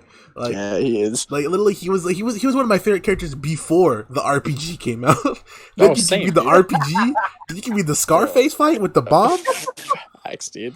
I'm just like, okay, fuck it. He's the best. We didn't even mention it, but the way he was like messing around with that chick in front of Kala, like, oh yeah, dude. I don't know. No, you're totally right. Swag. Yeah, dude. He's such a hard character, bro. Bro, pause. Come on, man. He's the only character we see as Dick. You said he's such a hard character. Come on, man. Come on. I see what I don't know. He just like he flirts with anyone wherever, even if Kala's watching. But you know he only cares about Kala. Like, yeah, exactly. That's what he's playing the long game. Mance is a savage.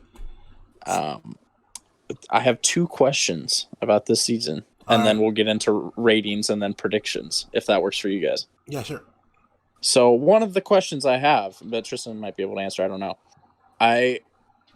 Why is Jonas so wanted by the police? I didn't really understand that. I understand they said he's like a terrorist and stuff, but like I wish they better explained like what he actually did. From what I could infer from season 1 is that Jonas used to work for BPO. Jonas didn't realize what he was doing. Then he tried to turn face. So he tried to run away and help out other Sense8s. But by doing that, Jonas became most wanted because he was fucking over the BPO, and they must be doing something important. So that means he's a now terrorist classified. I'm not 100% sure. That's just what I can infer. And if it's not exactly that, then it's because, you know, he helped BPO, but they hunted people down, basically.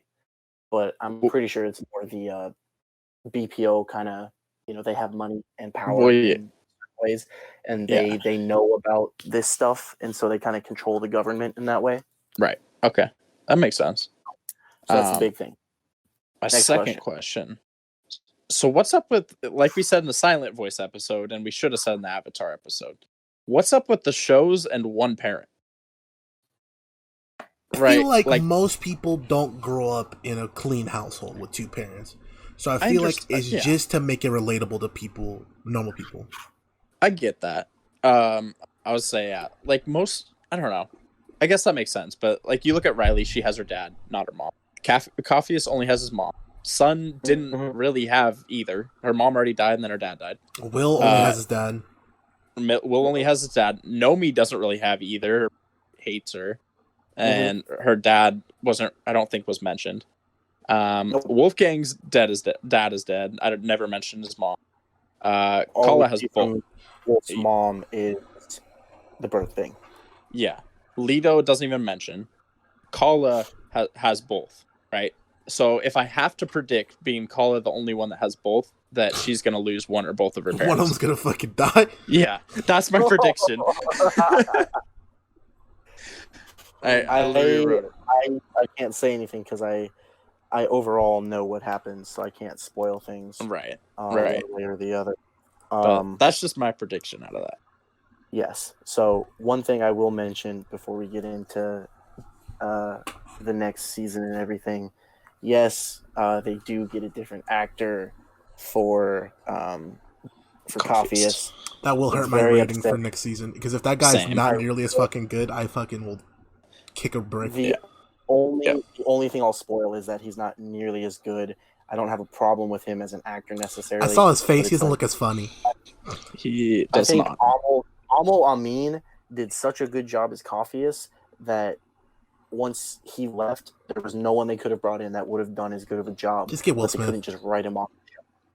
Yeah, facts. So that's a little bit tough.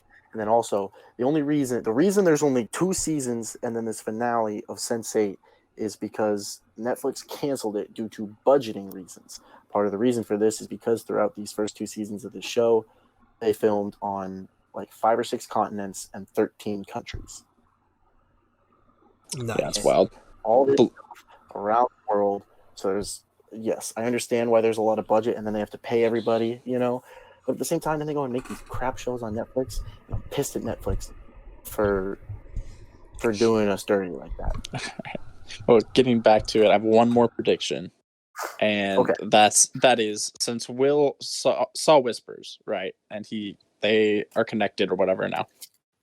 Will is gonna be either blind or he's gonna pull a bandana over and be like Kenshi from Mortal Kombat. Dude, I was gonna say he's gonna be fucking Kenshi. Did you actually? Yeah, dude. As soon as he said, put a black, I was like, oh fuck, he's gonna be Kenshi next season. Yeah, dude.